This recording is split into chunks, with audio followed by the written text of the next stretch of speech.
If your quarterback wants your input, I assume he'll ask you. Otherwise, stand down. Chances are Abdul Carter voted for Kamala Harris. No problem. His choice, his right. Pro football is part of the American fabric. But the rights of all citizens do not stop in the locker room. They extend to real life. Abdul Carter was way out of line, and that's the truth. Back in a moment. Trapped in a timeshare, fees rising every year while availability shrinks, resorts making exiting nearly impossible. That's why I partner only with Lone Star Transfer. They have helped more than 40,000 owners exit legally and ethically through a simple guaranteed process. No surprise fees, no unused vacations, no stress. Please visit LoneStarTransfer.com or you can call 855-551-7066. Tell them Bill sent you today. That is the Morning O'Reilly Update. More analysis later on. This hour, the Vic Porcelli Show, brought to you by Connor Roofing. You can count on Connor for all your roofing needs. Visit ConnorRoofing.com. That's CONNER Roofing.com. Vic Porcelli. Come on, you're Italian. You understand. Every day is a busy day all of a sudden. You talking to me? You talking to me? Tough and smart, and I love Italian, so, he's definitely Italian. At least I have this show to come and talk about it and let some stuff up. What kind of a show are you guys putting on here today? The Vic Porcelli Show. Good morning, freedom fighters. Kenny Williams. Vic Porcelli. How are you, sir? Good, man. Good. So, wow. Big day today after a big, very successful night last night in St. Charles at the J. Scheidegger Center at Lindenwood University. We put on a great debate. The entire thing was just top-notch, better than anybody else in this town could do. Yeah, in fact, I talked to someone who was involved directly with the gubernatorial debate when they had that whole thing set up. We're talking about the governor's debate, and he said that it was 10 times better than that one was. That's right. Be jealous. Be very jealous. So we'll talk about that coming up here in just a second. Paul Curtman is going to join us a little bit later than we were supposed to have him on. Listen, you gotta go with the flow when you're in this business. One of the things that drew me to wanting to be in radio was the immediacy of things. Breaking news, moving things around, just to get everything in. And we'll talk to Paul when we can, probably in the 11 o'clock hour. The National Memorial of Military Ascent Dedication. That thing you sent me, Ken, about that? Yeah. Blew me away. Yeah. It blew me away. Almost brings you to tears to think about the way they built it and what it's going to look like. It's going to be fantastic, and we'll get it firsthand from retired Colonel Michael R. Morrow, mayor of Grafton, Illinois. Speaker Tim Jones.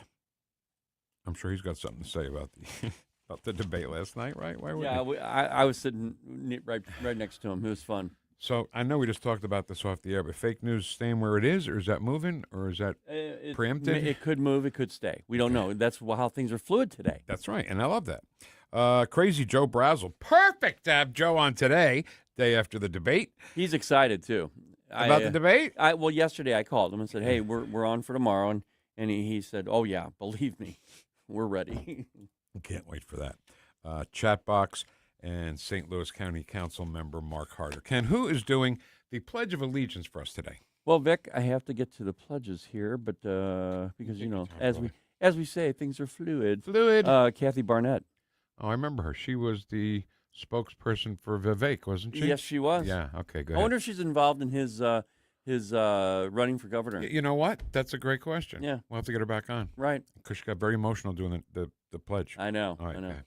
I pledge allegiance to the flag of the United States of America and to the republic for which it stands, one nation, under God, indivisible, with liberty and justice for all. All right. Let's talk about this debate last night, Ken. This is very broad stroke. I listened to the whole thing at home. First of all, the best part of the debate was you walk in and a big, gigantic picture of Vic and Ken It was funny. Jeff said when he walked into the theater, that was the first thing he saw. And I was like, that's right. And that's what you should see. I said too much Hanson. That was great. That was great. And he wrote, wow, that's a lot of Vic and Ken. And that was a fun picture, too. It's like the fun picture. Yeah. So just broad strokes, Ken. Steve Ellman was about experience. I've done this for so many years. I'm calm, steady. I'm deaf. No. I'm sorry. He just didn't hear the questions very well. Yeah, I think others had issue with it as well. It could have been Steve. He did more than others, but everybody else had at moments. Can you repeat that, please? It may have had to do with the ambience on the stage. Yeah, it's a big stage, actually. I'm not picking on him. I'm just I saying, know. That's what I heard was him asking what the question was. He did it more than everybody. Right. So his basic platform is experience. He's done this. Jason Law was all about law enforcement. Yeah. People safe. And Bill Eigel was y'all fired. That was basically right. So I was talking to Jeff. Well, Jason Law was also, I'm not a politician. And we heard that. Outsider, yeah. Yeah, he's an outsider. I'm not a politician. These two are politicians. And to add to that, he's in law enforcement. Yeah. Yes. And Tim Jones will have something to say about what I just said. Oh, okay. We talked to Tim at 10 o'clock. Yeah. So from what I heard, it went great. Jamie Allman, man. Wow. I got to tell you, I am so proud and happy to be working with him because he took over that debate from them, you know. He's like 30. You got 30 seconds. Okay, that's your 30 seconds. Right. You know, he didn't mess around. And he was also fair because he would give the next person, if they were mentioned in the comment, then Jamie would give them 30 seconds to respond. And think about all of the debates we've seen on television over the years that just were like, okay, this is out of control. Yeah, really. And really is. Jamie was like, no, it ain't going to be out of control here. We're going to take care of it. He was fair. Like you said, he was fair. Fair, though, yeah. But also, okay, that's your 30 seconds. Shut up now. But how many times in a debate do you want, okay, you let that person respond, and that's what Jamie would do. He didn't say, okay, well, no, I already did 30 seconds for you. You know, he would say, okay, now it's your turn. You get 30 seconds. Absolutely. You know, that kind of thing. I thought he was great. I thought he was absolutely great. What was your take, Ken? You were there. And this is a tough question. I'm sorry to make you do this. You were there. Try to pull yourself out of the connection that you have to all of it, working here, being the guy who knows everything about the news and everything. What was your take on who did the best job of the three candidates? Well, you have to consider who had the facts, who had the information, who was really solid with their information. Then you have to think about how did they present that. Then you have to see, because it was very different. I went outside with of course, our radio on our phone, the app. Wait, your phone is a radio? Yeah. I'll be damned. Yeah. And actually, Tim Jones, he did a cool thing while he was speaking, introing everything. And Tim said, I'm here to take up a few moments of your time. Of course, that is great for Tim. And he included how to make your phone into a radio with NewstalkSTL. So he had people literally pull out their phones and stuff. So that was fun. But then I was watching the debate, and I'm hearing it one way. I'm listening to each person. I got a chance to see them while they're giving their information. Then I thought, well, I'm going to go outside. I want to hear what it sounds like on NewstalkSTL. Yes. So I went out there and I'm listening to it. Wow, it's really interesting because it's so different when you're watching it. Yeah. But when you're listening, as a listener, you're hearing more of the facts, but you're also hearing the silence. And these are things that I was really paying attention to because we're in this thing, Vic. Yeah. And then I went back in and I'm looking at the silence. I'm looking at the silence. You know what I'm saying? Yeah. And I'm seeing why it was silent. And I'm like, oh, wow, this is different. This is a different vibe that I'm getting from what I was hearing on the radio. So, yeah, it was. I hesitate to answer, but I will. Okay. I thought Jason Law did a good job, and I think Bill did the best job. Okay. Overall. Okay. Just from listening like a listener, that's what I took out of it too. And Steve Ellman, I really like Steve. I just think it's his time is. Yes, I completely agree with that, Ken. I don't disagree with any of that. So, y'all fired. Y'all fired. I have audio. Well, let's hear some. Yeah, I'm just going to drop it in. I don't know where it's starting. In music radio days, we used to call it drop the needle, right? Yes. Drop the needle anywhere and you'll hear a good song. Early on, yeah. So drop the needle. And Given a 15-minute individual press conference in the Black Box Theater directly across from the main venue. The order of appearance will be the same as the start of the debate. We have our intrepid timekeeper. His name is Travis Hines. He is a committeeman with the city of O'Fallon. So our opening statement, and we did indeed draw these backstage as well. So the first out of the blocks will be Bill Eigel. Well, thank you, Jamie. I'm Bill Eigel, and it's a pleasure to be here this evening. I'm proud to be running here in St. Charles County to be the next county executive. Right on stage tonight, I'm the only military veteran. I'm the only small business owner. And I think what a lot of people don't realize is on stage tonight, I am the least tenured public official of anybody on stage tonight. I guess that kind of makes me the new guy, which is fine with me because I think St. Charles County is at a crossroads right now. St. Charles County, for many years, led the state in terms of growth. We were #1 for many, many years, but we've seen some stagnation creep in. Okay, so that's Bill Eigel. He's right. He's right, by the way. Yeah. Little stagnation. St. Charles is supposed to be the, diamond on the hill. That's not diamond in the rough, whatever they were. And I think that, you can't just sit around and let life go, All right, so where are you dropping the needle again? I'm going to try and drop it. Go ahead. Well, thank you, everybody, for being here. Thank you, Lindenwood. Thank Jason you, Law. NewstalkSTL. I really appreciate being here tonight. Tonight's it's about an election in St. Charles County that we don't need any more career politicians. I'm a Lieutenant Colonel Jason Law. I'm a family man. I'm a husband, father of 3 that belong to ICD Catholic Church. I'm a career policeman. I've been on law enforcement for 28 years, and I'm very proud of that service to my community. I started as a beat cop in North St. Louis County and rose through the ranks as detective all the way up to Lieutenant Colonel, where I'm now in charge of the Division of Special Operations. My job is a big responsibility. I provide safety to nearly 1 million people on a daily basis. My decisions make a difference in safety for our region. I didn't want to stop with my service. I was really passionate about it, and I wanted to start my own community in the city of Lake St. Louis. I ran for mayor on 3 ideas: lower taxes, lower bureaucracy, and safer streets. Those are all very good platforms right there. They are. And let's not forget that Jason Law is not only a law enforcement, but a, high-ranking law enforcement officer. Yes. And that he has seen it. He's seen it. That's the kind of he's an outsider as far as politics go, but not an outsider as far as what people want and care about, which is lowering crime. Exactly right. Remember back in the old days of music radio, just drop the needle and you'll love it. That's what we're doing here because we got the whole mess.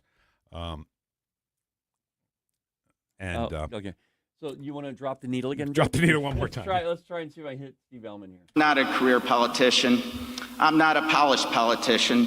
I'm a policeman, and that's why I need to be your next St. Charles County executive. Steve Ellman. Thank you, Jamie. I want to thank all that made this possible tonight and just get into a discussion here about what I would like to do if you will allow us to continue to represent you in county government. And I say we. When I say we, I'm talking about my staff. I'm talking about all the people that work in the county. And we've got a great team. I didn't have to become the Republican floor leader in the Senate to find out quite early that you couldn't get much done in Jefferson City without working with other people. Maybe the one thing you could do is filibuster and kill a bill. But if you wanted to pass a bill, you had to work with people. And I want to continue to work with people as we have in the past. I want to continue to work with the council to keep our tax rate, property tax rate for St. Charles County residents at 0. It's been there the last 11 years. We want to go ahead and totally eliminate the personal property tax. And if the sales tax continues to grow as it has in the first quarter, I think. So, just judging by, and that was just little pieces of each opening statement. Jason Law, I mean, he sounded the best in what we just heard. I mean, the opening statements were longer than what we just heard. Yeah, they were. And I think Bill Igle is always strong. You know, we love Bill. And, you know, Steve, y'all fired. I don't know what else to say. Right? Yeah. And again, you know, I think what they both did, I'm talking about Bill Igle and Jason Law, they both attacked Steve Ehlmann on not just policy, but what have you done? And that and because Steve would say things that he thinks we should do. But he's been in there a while, and they'd say, well, why haven't you? See, that's the problem with being an incumbent. Yes. You know, you have to answer to what have you done while you were there, and what makes voters think you're going to do anything different if you've done nothing. I'm not saying he's done nothing, but you know what I'm saying? Yeah, and I went into this thing, you know, as you know, I wanted to work, of course, because I'm at NewstalkSTL. I wanted to try and help make it an event, you know, in any way I could, just being there, you know. Yep. But what I found out, Vic, this was really an experience. People need to do this. People need to go out more, and not just on these types of debates, but go to council meetings, go to school board meetings. Yes. And just experience what's happening there. You have a voice.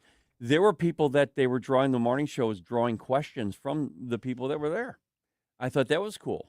No better way to get involved. Exactly right. And you could have gotten your information there. You also could have seen a couple things from, you know, people that were a guy who was there. I don't even remember his name, but he was mad because he wasn't on stage with the rest of the crew. Is that the guy that disrupted it right from the beginning? Yeah. That was fun. Let's get out of here. All right. We'll come back and we'll talk to Paul Curtman. We're not going to play the be or not to be today. There's too much stuff going on. Yeah. And Paul's always great to talk to about everything. So we'll talk to him. And then the moderator of what you heard last night, Jamie Allman, joins us at 9:31 on News Talk STL. Watch us on our live stream using Rumble, Facebook, and Twitter. Just got back today. Them wild eyed boys that had been away haven't changed, had much to say. But man, I still think them cats are crazy. The Vic Porcelli Show. You're not going to Disney World or any other world. Made in St. Louis for St. Louis. It's News Talk STL. Whoosh, whoosh. This app is absolutely fantastic. Yes, I listen on my phone. If you have a phone, you have a radio. It is awesome. Download the all-new News Talk STL app and listen anytime, anywhere.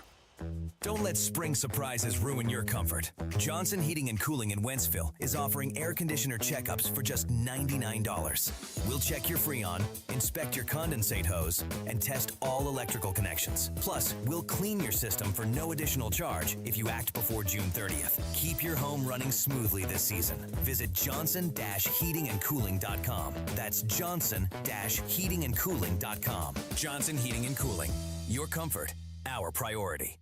If you love your pet, which I know you do, then they deserve the excellent treatment and care they'll receive at Pacific Animal Hospital in Pacific, Missouri, a full-service veterinarian facility. Originally built and grown by my dad, Dr. Bill Jones, a new generation of wonderful veterinarians and staff at Pacific continue to provide outstanding medical, surgical, dental, boarding, and grooming services for your favorite furry friends. Our family entrusts the care of our pets only to the experienced docs and staff at Pacific Animal Hospital. You should too. Call them today, 636-257-2100, 24/7 at PacificVets.com, PacificVets.com. Lower your car payment today. Lower your car payment today. Yes, you heard us right. You can lower your car payment right now by making this free call and save up to $1,400 a year on your current car payments. Think about your current car payment right now. What's that costing you per year? Now think about what it would be like to put an extra $1,400 back in your pocket. That's the average savings our customers experience. We can help you drive the same car and pay less every month by lowering your car payment's interest rate to as low as 4.67%. At Rate Genius, we can work with you to refinance any car payment. If you qualify, it costs you nothing to find out how you can lower your car payment. To learn more, call this number right now. 800-493-5670. 800-493-5670. 800-493-5670. That's 800-493-5670. Talk lines are open now at 314-912-1019. Hi, it's Tom Shalhoub. You're listening to the Vic Porcelli Show on 101.9 and 94.1 News Talk STL. Thank you, Tom, very much. You owe us a visit, too. Along with Mackie and the rest of them, DeVito. Oh, yeah. They all owe us a visit. All right. On the phone with us now from sunny, beautiful, free Florida, Paul Curtman. Paul, how are you?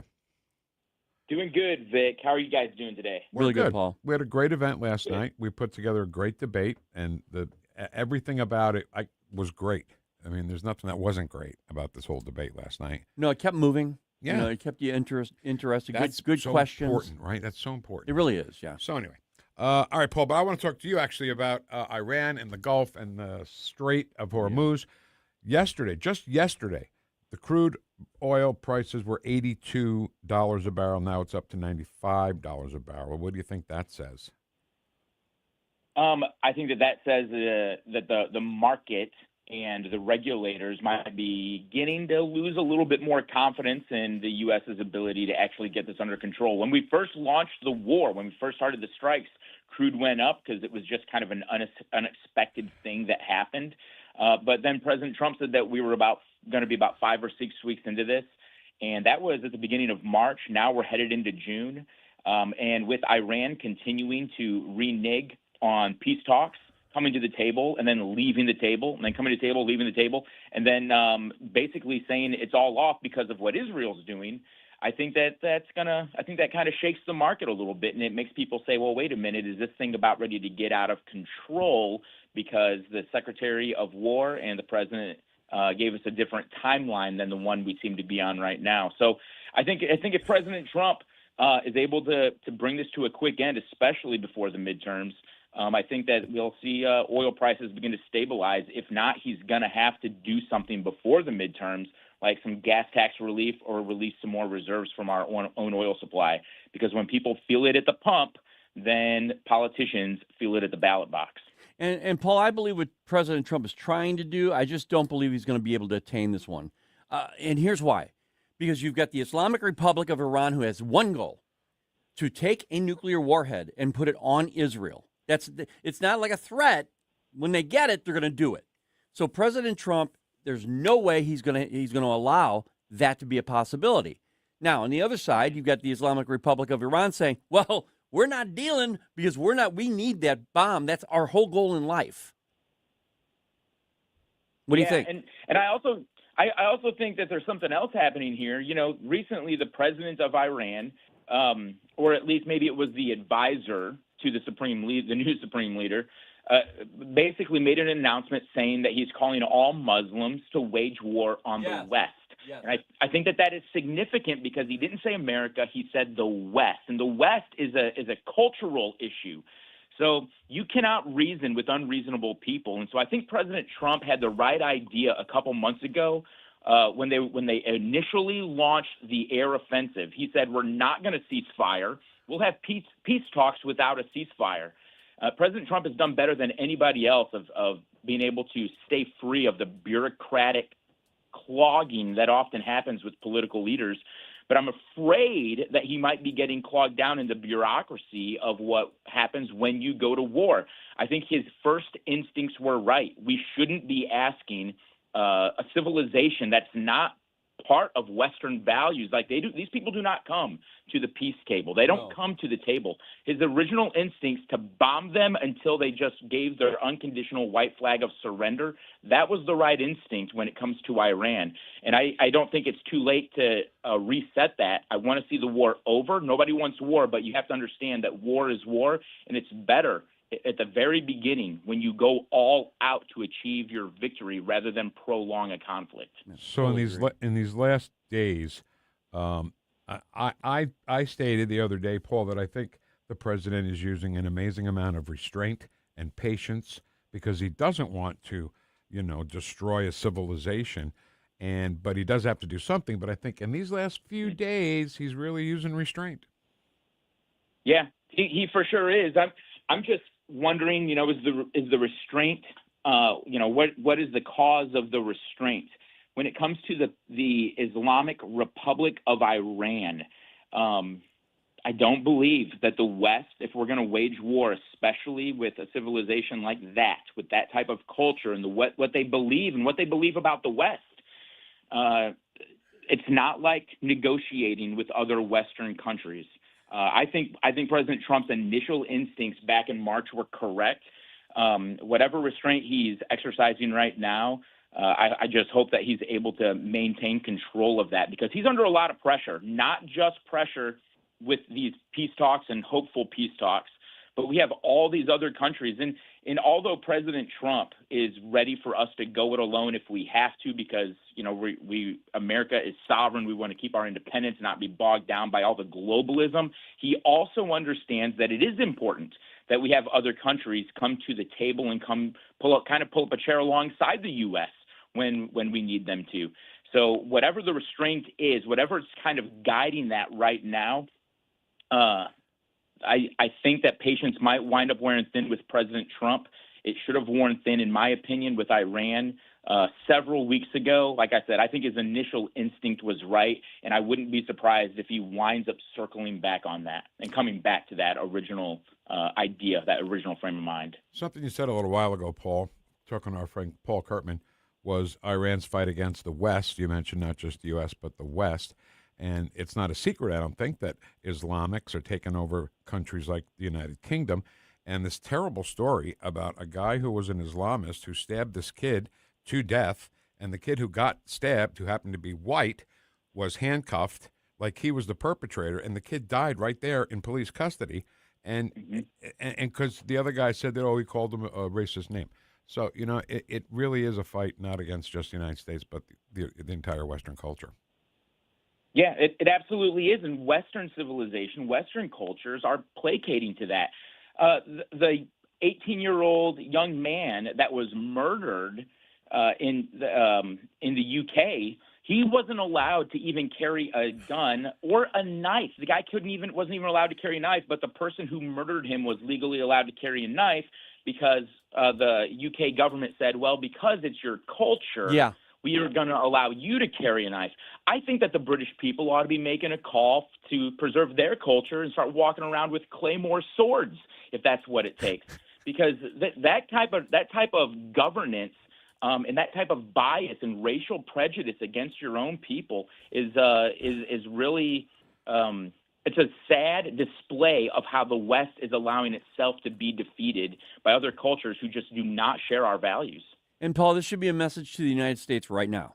Everything that we're doing is suicidal empathy, and we need to make sure that that Sharia law that they have in the UK and neighborhoods right now does not infect here. 100%. You know, Missouri passed American Laws for American Courts. I was the first sponsor of that bill, I think back in 2011 or 2012. I was way ahead of my time, apparently, because a lot of people, several members of the Republican caucus weren't even for it. But I'm glad to see that those types of bills are being introduced and passed around the country, because we do have judges that are looking to they will bring in Sharia law in order to make sure that that Sharia law in a U.S. court is being used just to make sure we protect and preserve somebody's culture. And we cannot let things like that take precedence over our laws and our Constitution. That's been the trouble with France. It's been the trouble with Germany. It's been the trouble with the UK and the U.S. We have to preserve our laws, our Constitution, because that really is going to be a safety net for these values that we all share as Americans. Yeah, you know, Paul, I hate to sound like the old guy that I am, but back in the day, we took care of things, right? We didn't worry about whose feelings were hurt, right? And we just did what we had to do. And the things about a president, did you see that an Obama-appointed judge allowed an 8647 flag to fly at the National Mall? What? I hadn't seen that. That is insane. And it cracks me up, people that are like, in a restaurant, it means we don't have any more of it. In other words, kill it. Kill the roast beef. Yeah. Right? Kill the sauerkraut, whatever you don't have anymore. Kill the 47. Kill the 47. But it's got to a fact now where we can fly a flag pretty darn close to where the president lives that says 8647. Yeah, that is. See, we're getting into some super, super dangerous territory as Americans that we would allow something like that. And for a judge to allow something like that is really a betrayal of the trust that Americans give our elected leader, especially our judicial branch, because we really, really rely on their discernment, because when they bring the gavel down, that's supposed to be the interpretation of the law. So for a judge to allow something like that is just really really heartbreaking for the country. Yeah, and it's a total disrespect for the country, because guess what? The president is the leader of our country, you know? Mm-hmm. I don't know. It makes me crazy. All right, Paul. We appreciate your time today. Sorry we didn't get a chance to play the game, but busy day today. We had the debate yesterday, but we really appreciate you. How do we find you on Twitter? X. Sorry. Yeah, if people want to find me on Twitter, they can find me, Paul Curtman. That's my handle on pretty much all social media, at PaulCurtman. All right, Paul, you're the man. Thank you so much for your expertise. Thanks, guys. Hey, see you, Paul. So last night's debate, moderated by the great Jamie Allman. Let's get his take on the whole thing, the whole event, the candidates themselves, and I think it was a great job all the way around. Kind of really do. Yeah. And Jamie was leading the ship. He was the captain. He was Captain Bly. Mr. Christian. All right, Jamie's next. Watch us on our live stream using Rumble, Facebook, and Twitter. The Vic Porcelli Show. Over here, dear. On Newstalk STL.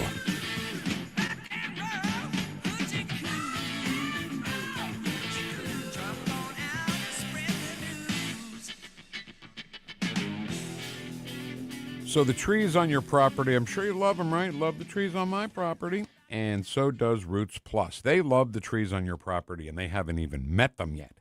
But they know a tree, and they know to take care of a tree and help a tree and save a tree.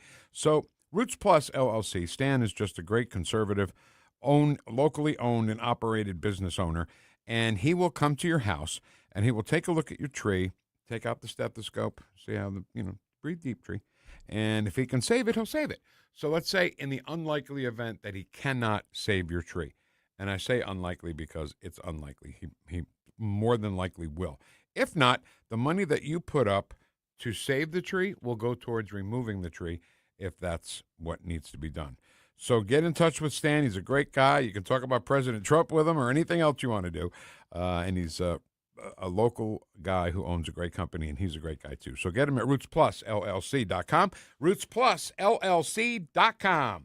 Tim Jones and Chris Arps in the afternoon. Producer Joey V here. Tim, Chris, and I will be broadcasting live from the St. Louis County GOP Open House at 794 Gravois Bluffs Boulevard in Fenton. We'll see you there. Tim Jones and Chris Arps, weekdays at 4 on Newstalk STL. Hunters, now is the time to get ready. Mike Ferguson here for my friends at Whistle Pig Outdoors. Listen, don't wait until the season opener to dial that bow in. Whistle Pig offers paper tuning, bow adjustments, string replacement, and custom arrows. Plus, Hoyt and Bear archery bows, crossbows from 10 Point and Raven, and accessories from all of the top brands. Archery season opens in September, but now is the time to practice and get ready. Whistle Pig Outdoors in Troy, Missouri. Visit whistlepigoutdoors.com. Hey, DIY warriors, ready to transform your outdoor space? Start with Lee May Concrete Block, St. Louis's trusted family-owned manufacturer since 1947. Whether you're building a retaining wall, creating a backyard fireplace, or pouring concrete, Lee May's got you covered. From compact blocks to large cast concrete, they provide materials and professional guidance to bring your vision to life. Military and first responders get special discounts. Visit Lee May Block Showroom or LeeMayBlock.com. Lee May Block, building your dream one block at a time. Hey, it's Susie Moore for Window World.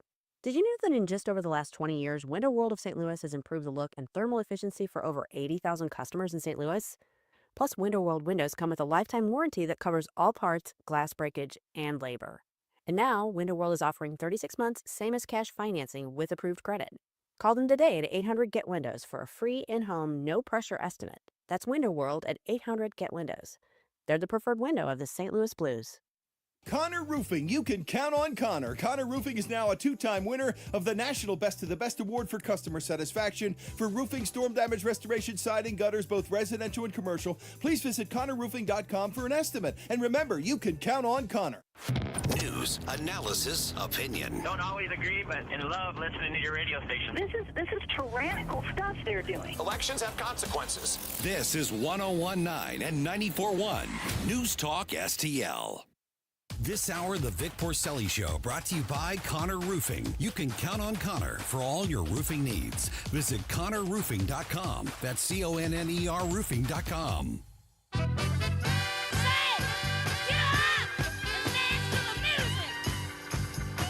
Talk lines are open now at 314-912-1019. The Vic Porcelli Show. It's not personal. It's strictly business. Made in St. Louis for St. Louis. It's News Talk STL. You know, Tim and Chris, they're tireless, Ken. They're tireless. Did the tailgating show yesterday before the debate. Right. And now back at it today. Yep. And they're going to be at the Republican Central Committee of St. Louis County Open House. That's at 794 M Gravoy Bluffs Boulevard. See the headquarters, meet the members, meet Chris and Tom and Tim. Tom, what's it? Tom, Tim. Today. All right, so busy day today. The debate last night was fantastic, and I listened to the entire thing, and I was so impressed the way Jamie Allman got us in and out of everything. It was fabulous. And Jamie joins us now. Jamie, how are you? Hey, I am good. How are you guys doing? Show is sounding great. Thank you. What's Appreciate going that. on? Hey, I thought it was a great debate. Yeah. It was a great debate, and you know you can't have a great debate if you don't have a great moderator who keeps people in line. Your 30 seconds is that's it. 30 seconds is up. Shut up now. I mean, you didn't quite word it like that, but you know you kept things in line, and I thought that was great. So great job. Yeah, and the candidates were respectful most of all to the time. I thought Mike and Susie and Dan did some great questioning. And I think at the end, you really got a sense of a real contrast with these three guys, which of course is the purpose of any kind of debate. I think that these guys have three very distinctive visions for St. Charles County. So I think it was great. I think the results were fantastic. I will have to tell you, and I don't want to complain, but I'm going to, because, I pick up the Post-Dispatch, which figuratively is online. I see a story about the debate, and then not one mention of the radio station. They called it a conservative radio station. And let me tell you something. In order for these petulant, jealous libs over there at the Post-Dispatch to achieve their goal in writing up this story and not mentioning our radio station that we have all fought so hard for, they had to violate not only one of the tenets of journalism, which is who, what, where, when, and how, also the tenet of precision. And any editor worth their salt would go back and say, hey, name the radio station. But they don't want to because they don't want to give us any kind of credibility or attention. And Jeff and Joe and you all, 5 years old now, worked so hard for this radio station. This was an achievement for the radio station as well as for the community. And they just can't bring themselves to mention our name, which is unbelievable to me. I think they're afraid of us. I think they know we're coming. They know we're not here as a fly-by-night radio station. And, and I think we're the deal. So that's that. So the hell with them. Yeah, all right. So what was your take on the candidates? If you had to put it in a nutshell, which candidate do you think performed the best last night? Oh, well, here's the thing.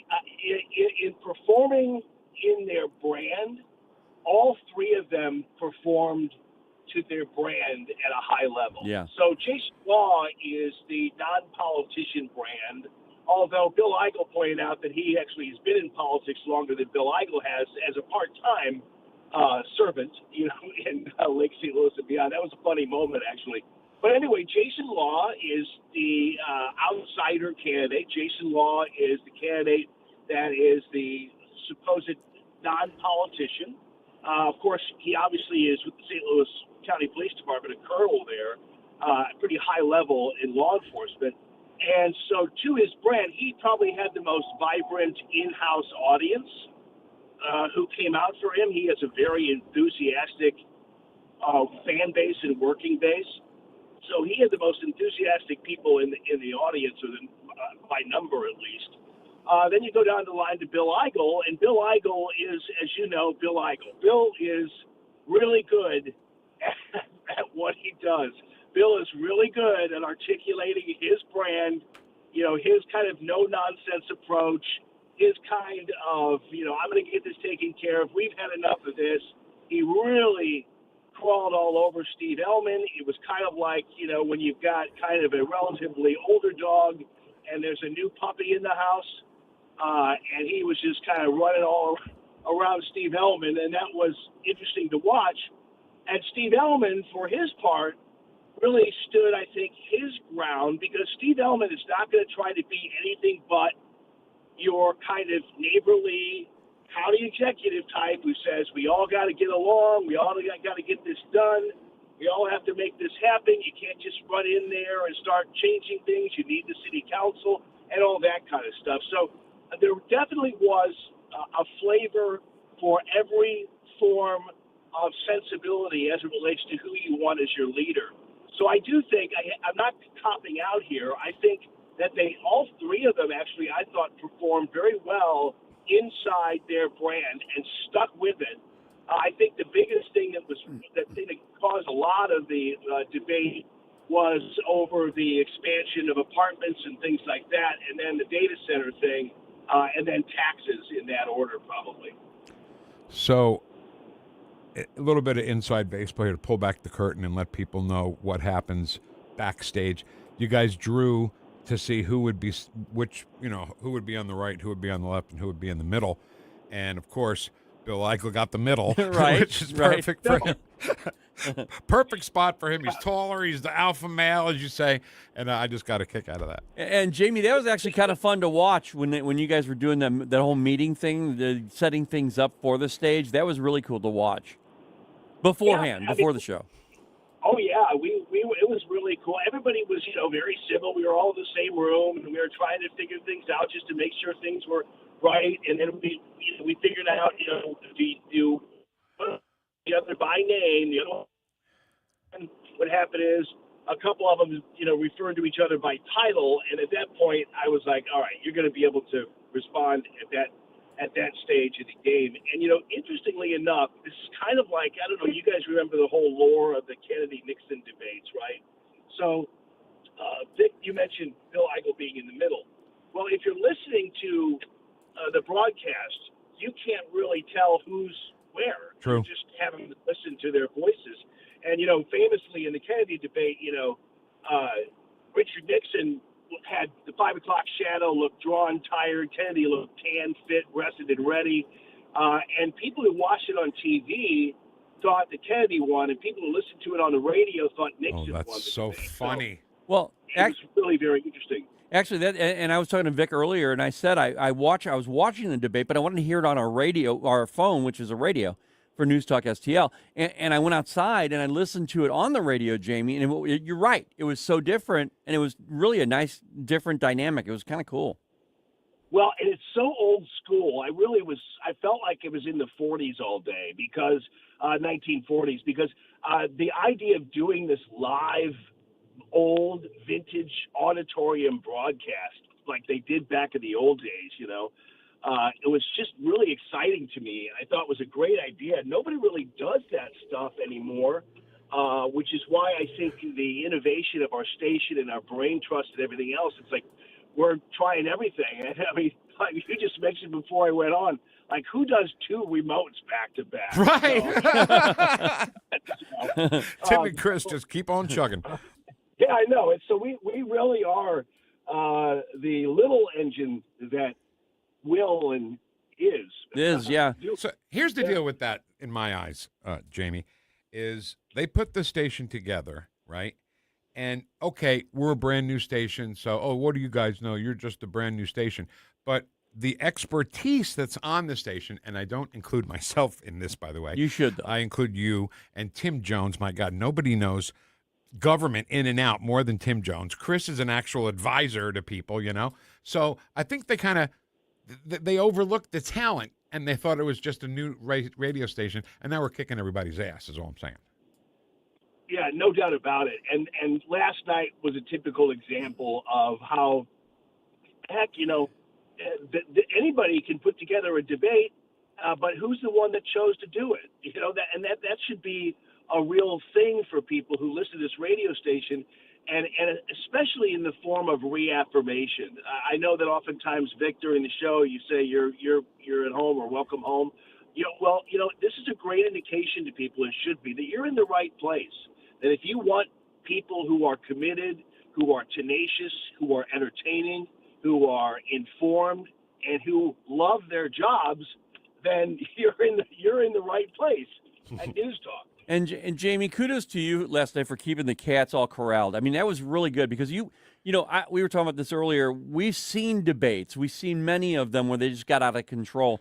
And you kept everybody in control. You were fair. When someone made a comment about someone else, you would give them 30 seconds, and it didn't matter how many times. You just let them speak, and I thought that was really good for you to do that.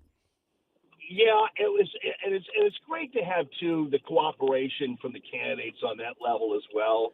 I think to a large degree, everybody really respected their time, respected the rules and all that kind of stuff. It did make it a little easier, but the idea you got to do a little math while I'm up there. So I'm kind of because I have to kind of figure out. I got to make sure that so Elman went first the last time, Jason goes first the second time, Bill goes third because he's in the middle the third time, and then I kind of get bounced around, and then I lost track towards the end, but nobody noticed. So all good. But that's the behind the curtain stuff people don't know. Yeah, you see people do this, and they just you guys 30 seconds, but they don't realize the math that goes into it. I'm out when you talk about math. So me too. So anyway, when you're doing a debate like that and everything runs smoothly, that's great. But you had a little ruckus there. Yeah. Early on when somebody was shouting from the audience, and you even handled that? Good. Great. Well, that was Arnie Dienoff, and he's running for St. Charles County Executive. And on my way in to the auditorium, I ran into him because he was outside. And he was saying, "Hey, Alman, you need to put me on your show." And so I was like, "Sure, I'll put you on the show. I mean, you're running for county executive. That's just what I'll do. I'll put you on my show." So I took his phone number, everything else. Next thing I know, this guy's interrupting the debate. And I'm like, "Arnie, come on, man." That's when I laid it out that we chose the top 3 candidates, and that's in terms of the latest polling we have, the latest numbers we have, because there can be 30 candidates running for county executive. But if you don't have the top 3 there, and I realize that some people say, "Well, you're just confirming then, and the top 3 will always be the top 3." Well, that's just the way it goes when you have to do a debate that has to be somewhat an informative event instead of a multi-15 person clown car. And so that's what I told Arnie when he was in the audience. I didn't hesitate to let him know that's exactly what we're doing. That's exactly how it's going to be, because he's like, "Put me on in the debate." I'm like, "That's not happening." So, being there, I thought it was fun to watch. It was great, but it was more informative than, say, like the Republican presidential debates when there's 13 people up there. How much can you possibly say in your responses when there's 13 people? You got 3 guys up there. They get to do a nice, decently long speech about what they're going to do and not get cut off. And that's why I think the beauty of this thing happened. I think we did this better than anybody else. I totally agree. I thought it was fantastic. As I said earlier, I think all 3 of them should be happy with how they were able to explain and explore their message and everything else. Steve Elman, I thought a couple times people kind of told him, "Get a hearing aid." I was like, "Come on, people, don't." But it was on the stage. It was a little harder to hear sometimes than most people can imagine. Our microphones are multi-directional, so if you're listening on the radio or even out more in the auditorium, you could hear better than you actually could on stage sometimes. Yeah. And so that wasn't a technical flaw. That was just the way the auditorium operates. And so Steve sometimes had to ask, hey, can you repeat your question? But other than that, everybody, I thought, really performed solidly, as they say, within their brand. And I think all three of them should be happy. Well, the only reason I say it, Jamie, is because he's the only one that had to have the questions repeated. Everybody else heard it fine. I get it. Acoustics, whatever. Monitors, whatever. But the other guys seemed to handle it. Well, he was farthest away. So, and from the questioners. But yeah, I mean, there's probably a mixture of that. Yeah. So, All right. Well, you know what? We just wanted to tell you good job and proud to be working with you. I think Ken feels the same way. Absolutely, man. And, I think if there's anybody to moderate a debate like this, that it's you, Well, that's a privilege and honor, you say so. I'm really happy to be at News Talk. I've just been enjoying it. You guys, I love, one of my favorite times a day is the 5-minute transition period between your show and my show, because we cram a whole lot of fun into that little 5 minutes. And it's a good thing. It's a good thing it's off the mic. Yeah, no kidding. And I got a new Richard Pryor thing for you today when you get in. I know I haven't done that in a while. I'm just so proud to be your colleagues and proud to be at News Talk STL. So it was a real privilege last night. It was a ton of fun. Let's go. Get in here, lickety-splickety. That's right. All right, you guys. Thanks, man. See you, Jamie. See you. Bye. Jamie Allman. That's good stuff, man. He did a great job last night. Everybody did. I mean, it was just boom, boom, boom, everything. Here's another thing. It's the day after, and he's still being just as diplomatic as he was on the thing. Because, so Steve Elman was the farthest away. But wasn't it broadcast over in the auditorium, though? Wasn't there? How did the people hear it? They were sitting in the seats. Could hear. The microphones were all out. I did not hear it. Yeah, he heard it. I mean, everybody could hear it. Yeah. I get what you're saying. I'm not picking on Steve. No, I know what you're saying, though. What I'm saying is he didn't do himself any favors last night saying, I'm sorry, what was the question? Right. Yeah, and Mike and Susie, they were, and the other guests, they were, asking the questions loudly. I mean, it was fine. They did a good job getting the questions out there. So it was good debate. It was good stuff. And I'm telling you, the Post-Dispatch didn't mention us by name, and that's fine. I think that's a good sign. That's fine. It's a badge on our sleeve, my friend. And it looks bad for them because people are saying, well, where could I have heard this debate? Right? Right? Anyone who wants to know about it, like, well, where was it? Where, what? How could I hear it? Right. God, they're so stupid. All right. The Ultra MAGA Speaker of the House, Tim Jones. I haven't heard a double whoosh all day yet today, but that's okay. That's fine. Whoosh, whoosh. This is Chris Arps. If you enjoy a good cigar like I do, check out Dorset Cigar at 11396 Dorset Road in Maryland Heights. They'll help you find the perfect smoke, and they have a fantastic premium selection. Mention promo code NewstalkSTL for 7% off. Visit DorsetCigar.com. Hey families, grab your fishing hats and head to Pierre Marquette State Park in Grafton June 6th for the 37th Annual Two Rivers Family Fishing Fair. Enjoy trout and bluegill ponds, 30 outdoor educational activities, a 4,000-gallon aquarium, and special appearances by legendary fisherman Jimmy Houston and Duck Dynasty's Mountain Man. Fishing poles, bait, and supplies provided, and the whole event is absolutely free. It's the perfect day for the whole family. Saturday, June 6th, Pierre Marquette State Park, Grafton, Illinois. Looking for unbelievable deals? Stop by Overstock Outlet in Lake St. Louis or Warrenton. Open 7 days a week. Discover big savings on a huge variety of merchandise with no hassle. Just great prices. Visit us in Lake St. Louis on Highway N or in Warrenton on Boones Lake. Check out our Facebook page at Overstock Outlet Lake St. Louis or go online to OverstockOutletSTL.com. Unbeatable value, friendly service, and you never know what we'll have at Overstock Outlet. A Disney cruise is no ordinary vacation. It's an adventure, a fairy tale, a dream. Step aboard and discover where favorite Disney characters meet fun for the whole family, where total rest and relaxation meet the ultimate escape and excitement, where a dream vacation meets a magical cruise. Only on Disney Cruise Line, where magic meets the sea. Magic Expeditions will make planning your Disney cruise easy. Reach out at magicexpeditions.com. KLGY HD3 Clayton, K270BW Bellefonte, KNBS Bowling Green. This is News Talk STL at 1019, 94.1, and always streaming at NewstalkSTL.com.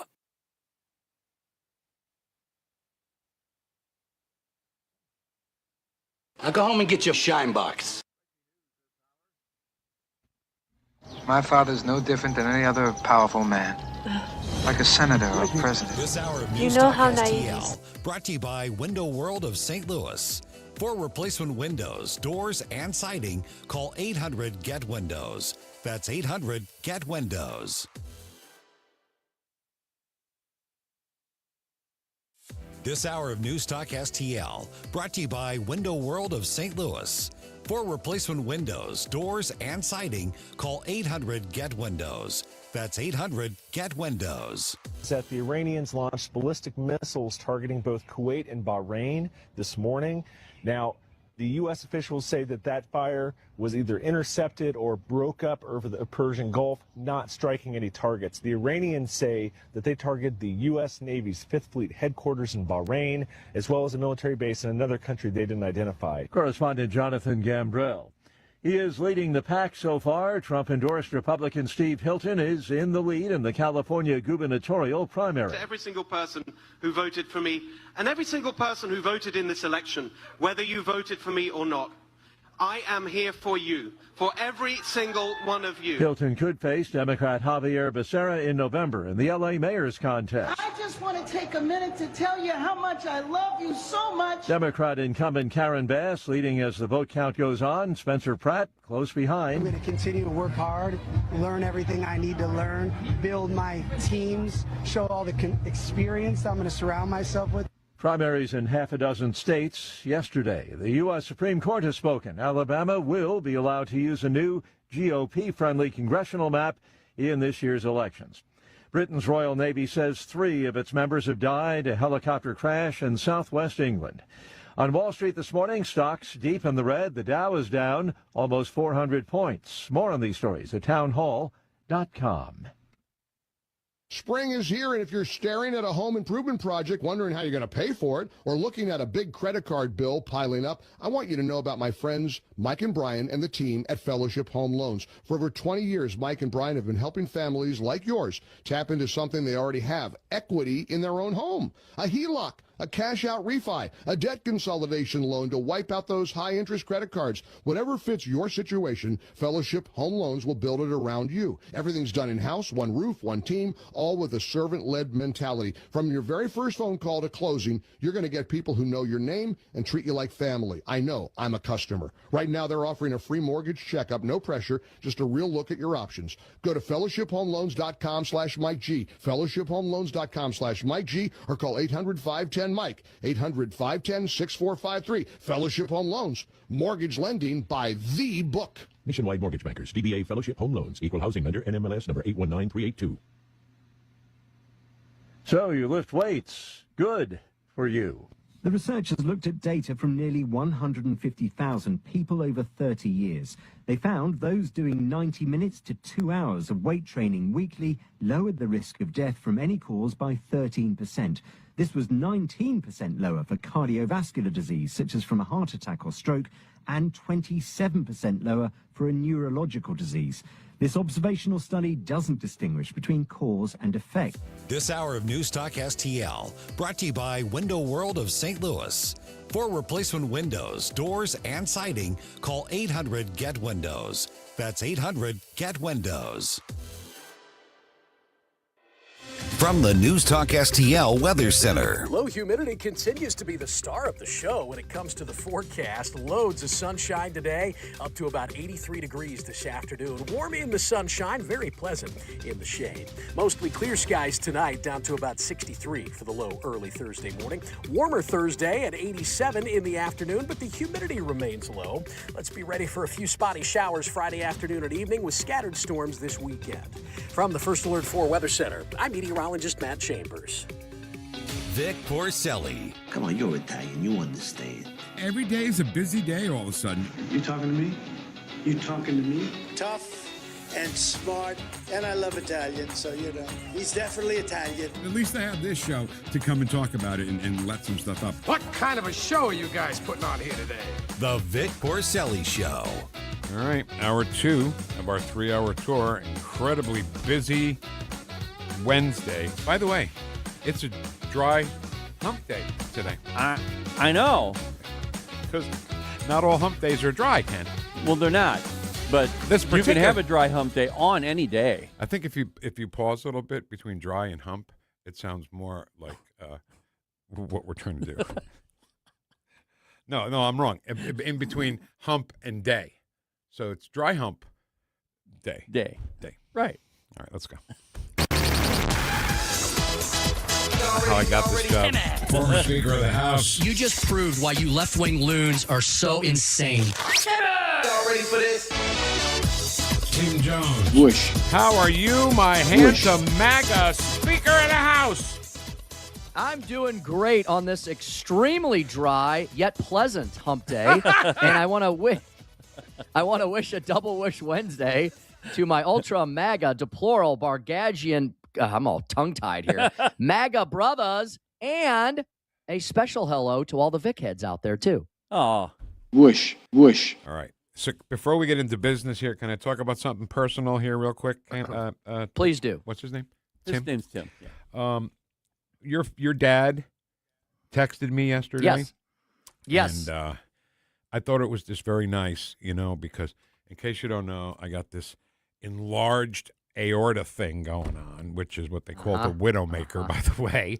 And I gotta get it. I gotta get it taken care of. And he wrote me a very calming, soothing text about it. So, and I really appreciate it. And I answered him, "Thank you, Dr. Jones," because I know he's a vet and he's a doctor, right?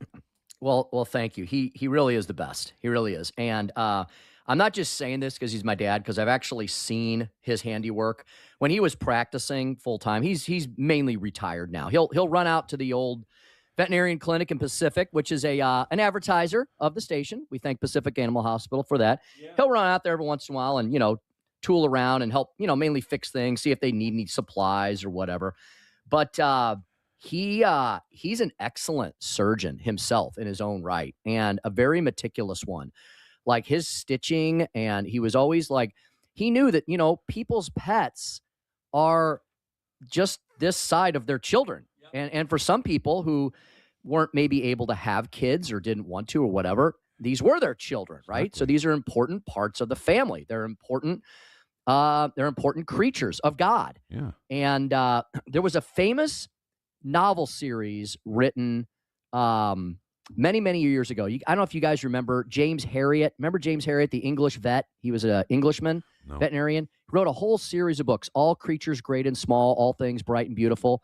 It was a whole series of books, and I read a bunch of them. And I'll tell you, one of the cover drawings I remember of Harriet looked just like my dad when he was younger. There's spitting image of each other, and he was a veterinarian holding an animal, and it was just, it's so great. So, yeah, my dad, great veterinarian, great caregiver, great surgeon.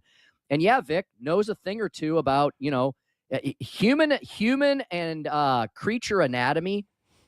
Not a lot of differences, right? We're put together in certain ways differently, but a lot of the concepts are very much carry over. And so I think my father's smarter than a lot of the medical doctors out there, but that's just me. So. And you know what? The text that he gave me had nothing to do with being a doctor. He was just, knew. And he was just like, "Hey, we're here for you." It was just a great human piece of text. And I just wanted he knows what he's talking about, but he's also, that's that caregiver aspect, right? Where you don't have to get all medically or doctory, but that's part of the job of a good healthcare provider. And I'll tell you, I know Dr. Tobler talks about this all the time. Today's, it's amazing. It seems that technology is great, right? And I'm a big fan of tech. I really am. I'm a big defender of the American energy sector and American tech and all that. But it seems that the more techie we get and the more, supposedly smart we get, we got to be careful not to lose the human touch. That is so important. That's part of delivering good medicine, right? Yeah. Dr. Tobler talks about that all the time. And, I don't agree with the Pope on everything. And I think this Pope's better than the last Pope, but definitely not as good as JP2, the best Pope in my lifetime. But the encyclical recently on AI was very instructive. He didn't say, don't do AI ever, but make sure that we do not let AI supplant humanity. That's where we need to draw the line. All right, let's get down to business here. Okay, sorry. I got you there, and I just wanted to make sure you thank your father for me. I already did, but thank you again. Okay. I'm ready to roll. So, debate last night for St. Charles County Executive. A little raucous at times, very informative the whole time. What was your take on who performed the best up there out of the three candidates? Okay, first of all, I have a few things to say about this, as you might imagine. Yep. So, yeah.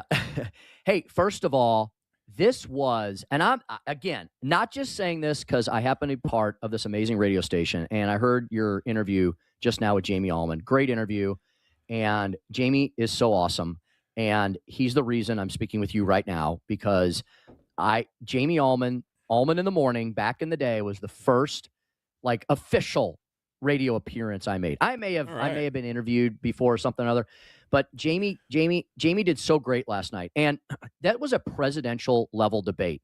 And I'm not talking about just the candidates. The candidates did fantastic, better than some of these so-called expert debates we've seen recently, right? Yeah. I mean, those three guys, very different personalities. You know, agree with some things, disagree with others. Very different styles. But the debate itself, and to prove my point, right before he walked out on stage, I was part of the, we did the live remote, which was fantastic at Lindenwood. Then we did I did some of the pregame. I helped out with some of the pregame festivities to get the crowd warmed up, get everybody ready, kill time before we went live at 7:01 or whatever it was. Yeah, we talked about Bill that Eigel, when you were doing the phone thing, Tim. That was cool. Yeah. Bill Eigel walked right past me before he walked on the stage, and he said, "Hey, I just want you to know, this is so much more organized than the gubernatorial debate that I was in a couple of years ago." I thought that was the highest compliment that Bill could have paid us. He said, "You guys are experts. You guys are pros." And you know who was running the gubernatorial debate?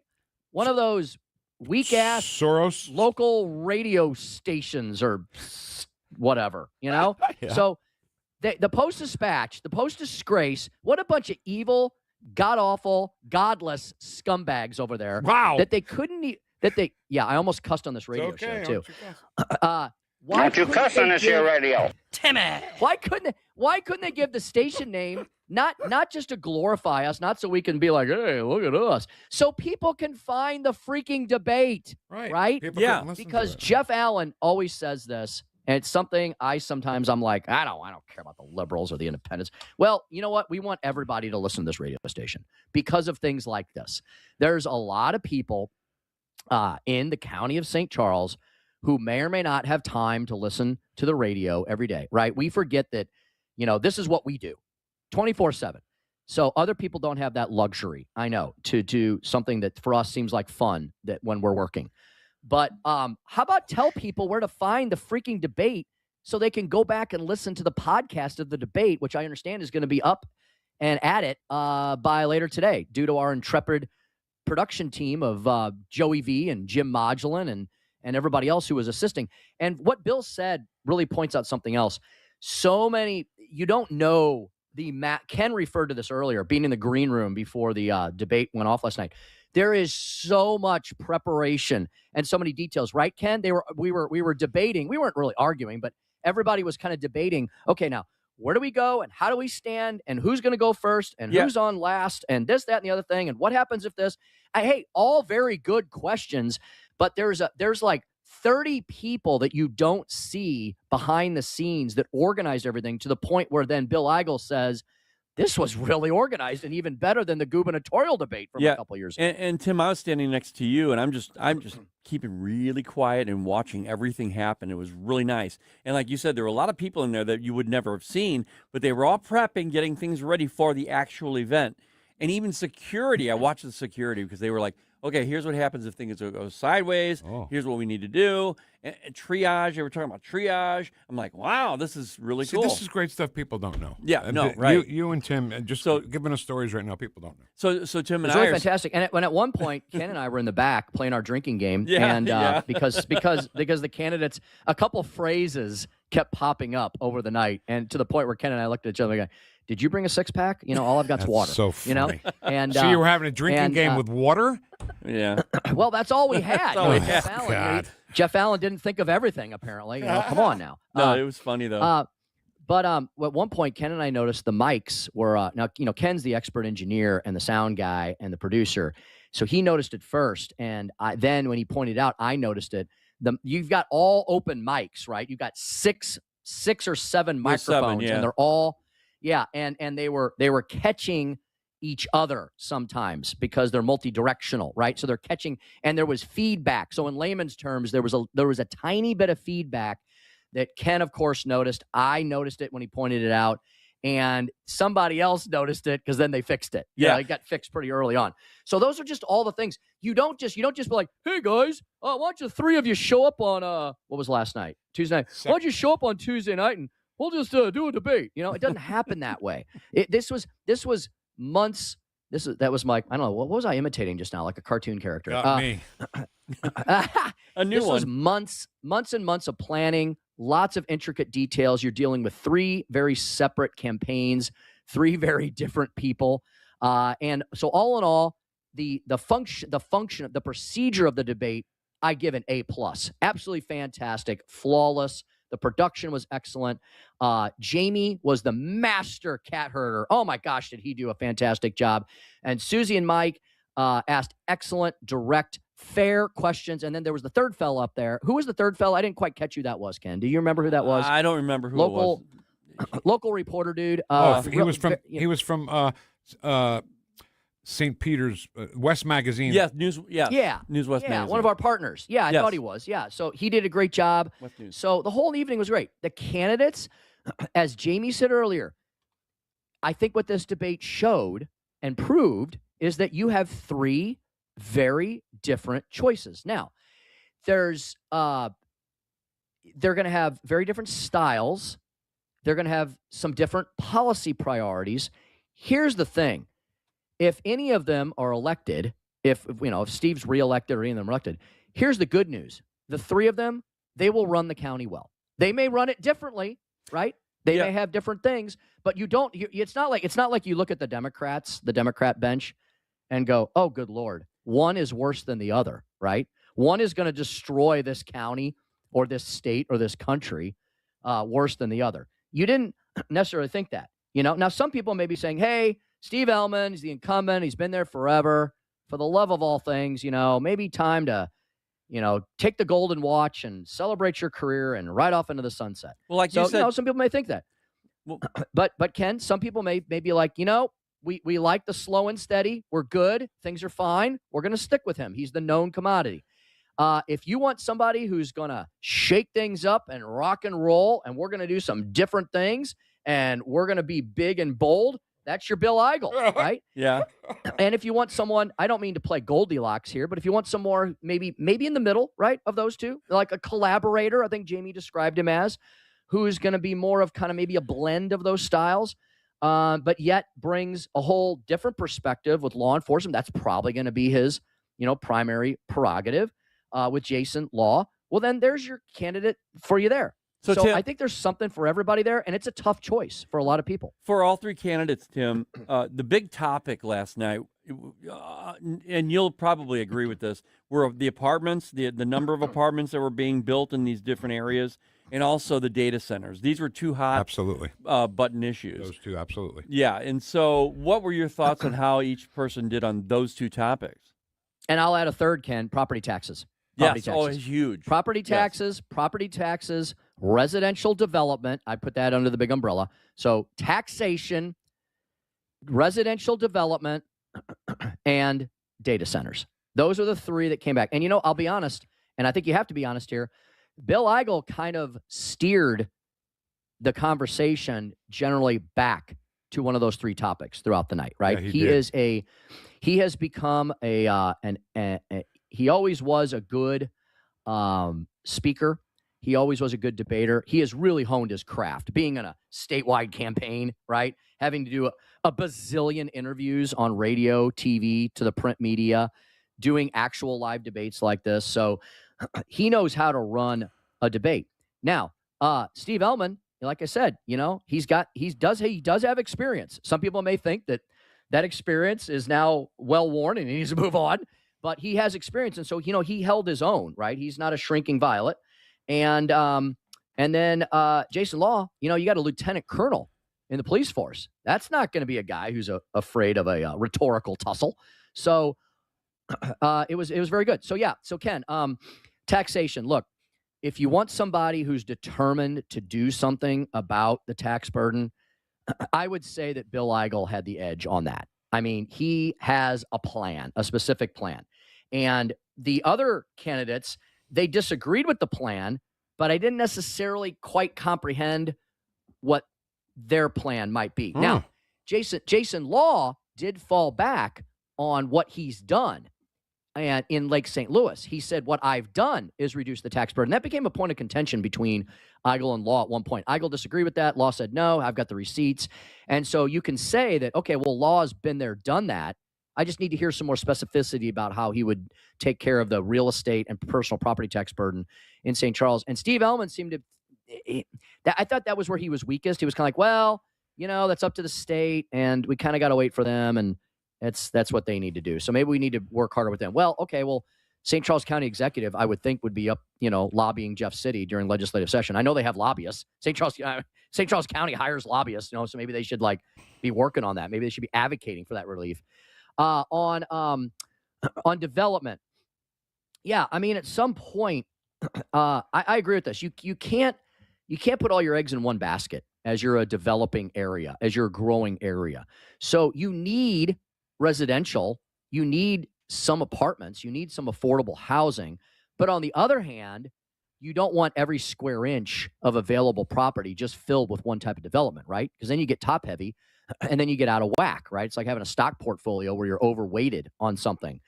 What I wanted to hear more of, though, was, okay, we don't want more apartment complexes. So what do we want more of? Do we want more of anything? Or do we just want to stop development? I don't think any of the three candidates said that.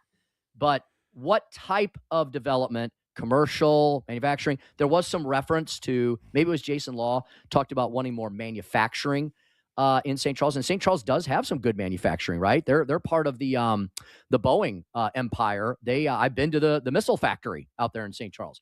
So maybe more of that. I don't know. So I wanted to hear some more specificity on that. Data centers, you had three different attitudes on that, with Senator Eigel saying, you know, right now, no way, Jose, in St. Charles. And then you had kind of a different modification on that between Ellman, who said, we need to study this more. We need to figure out if St. Charles County is or is not a good place. He was tending towards maybe not. And then Jason Law saying more of, I have tons of concerns about, you know, the water and the electrical issues, but I need to see whether or not there's any place in St. Charles where they should go. So they were all kind of tepid on it, but Eigel was like, no way, Jose. Now, that's maybe something where so everybody says that I'm a big Eigelite, and, you know, and look, I think Bill's great. He was one of the people who helped me launch the Freedom Caucus. And so do I have a good relationship with Bill? And yeah, I absolutely do. On data centers, I think I have a disagreement with him. Well, maybe I don't. Maybe St. Charles is not the place, but I do believe there are places where we need data centers. Why? We cannot mortgage our U.S. tech, our U.S. energy future, and our data center storage opportunities to communist China, okay? All right. You know who uses data centers? You guys, me, and all of our listeners. Yeah. Data goes in, data goes out, and we use them every single day. So we have to figure out how in the world we are going to win the tech, AI, and data storage race into the future so communist China doesn't beat us.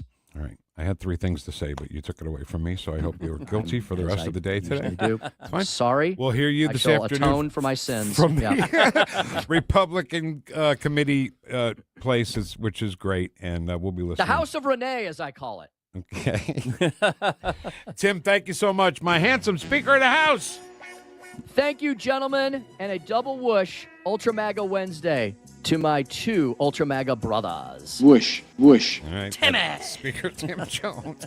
Come out and see us tonight at the St. Louis County Republican headquarters down at Gravois Bluffs. Reopening, reopening. Are you done? Okay, well, I don't know. You want me to do the rest of the show? No! See you, Tim. Thanks, Tim. You guys are the best. Thank you. See you, man. Oh, my God. Awesome. I had three things I wanted to say. I know. You got to get it out there, man. No, I get it. And probably some of it was my fault about his father, who sent me a nice note, Ken. I mean, that's awesome. It was a that personal was important, thing about my health. Yes. And, you know, who knows how long? Nobody knows how long. Nobody knows. Tomorrow's not guaranteed to anybody. Right. Certainly somebody with an enlarged aorta. Michael R. Morrow, Mayor of Grafton, Illinois, on the National Memorial Military Ascent dedication ceremony. It's a lot there. Yeah, it's happening Saturday, and it's going to be amazing. It's next on 101.9 and 94.1 News Talk STL. Welcome home.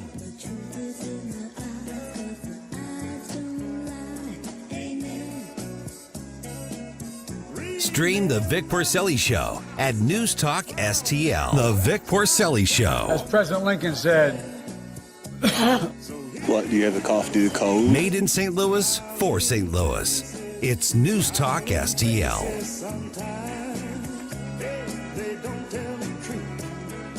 Something big is happening in St. Louis County, and you're invited. Join us for the grand reopening of the St. Louis County Central Committee's brand new headquarters, and it's an open house you don't want to miss. Stop by Wednesday, June 3rd at 794 Gravois Bluffs for light appetizers, beverage, and a chance to meet your Central Committee members.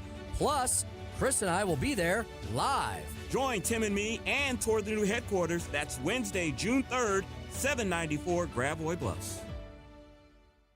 Newstalk STL is proud to have Doug Voss of Safe Money Radio as part of our lineup each week. Doug has been a staple on the St. Louis radio airways for many years as one of the leading financial experts in the area. You can now hear Doug and Safe Money Radio 2 times every weekend on Newstalk STL. But in case you miss anything, you can check it all out at DougVossSafeMoneyRadio.com. You could also reach Doug at 844-676-SAFE. That's 844-676-7233. Doug Voss is a registered representative. Securities offered through DHL Securities, LLLP, member FINRA and SIPC. Hey, it's Tony Colombo, and it's tough to pick, but my favorite sandwich at Capriati's is the cheesesteak with a side of Cap's awesome fries. Visit Capriati's now at 2 locations on Manchester at McKnight and Rock Hill, and now in Creve Coeur on Olive, just 1 mile west of 270. I'm in my late 60s. My husband died a few years ago. He did all of our taxes. I sold a piece of property last year, and I forgot to claim the proceeds of the sale. Next thing I know, I got a letter from the IRS telling me that I owe over $50,000. Now I have a huge tax problem. I don't have that kind of money. I wish I knew who to call.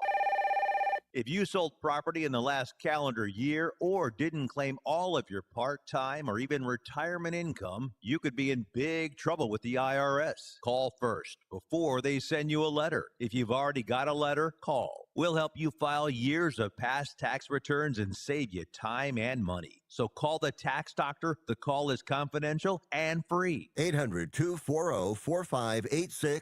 800-240-4586. 800-240-4586.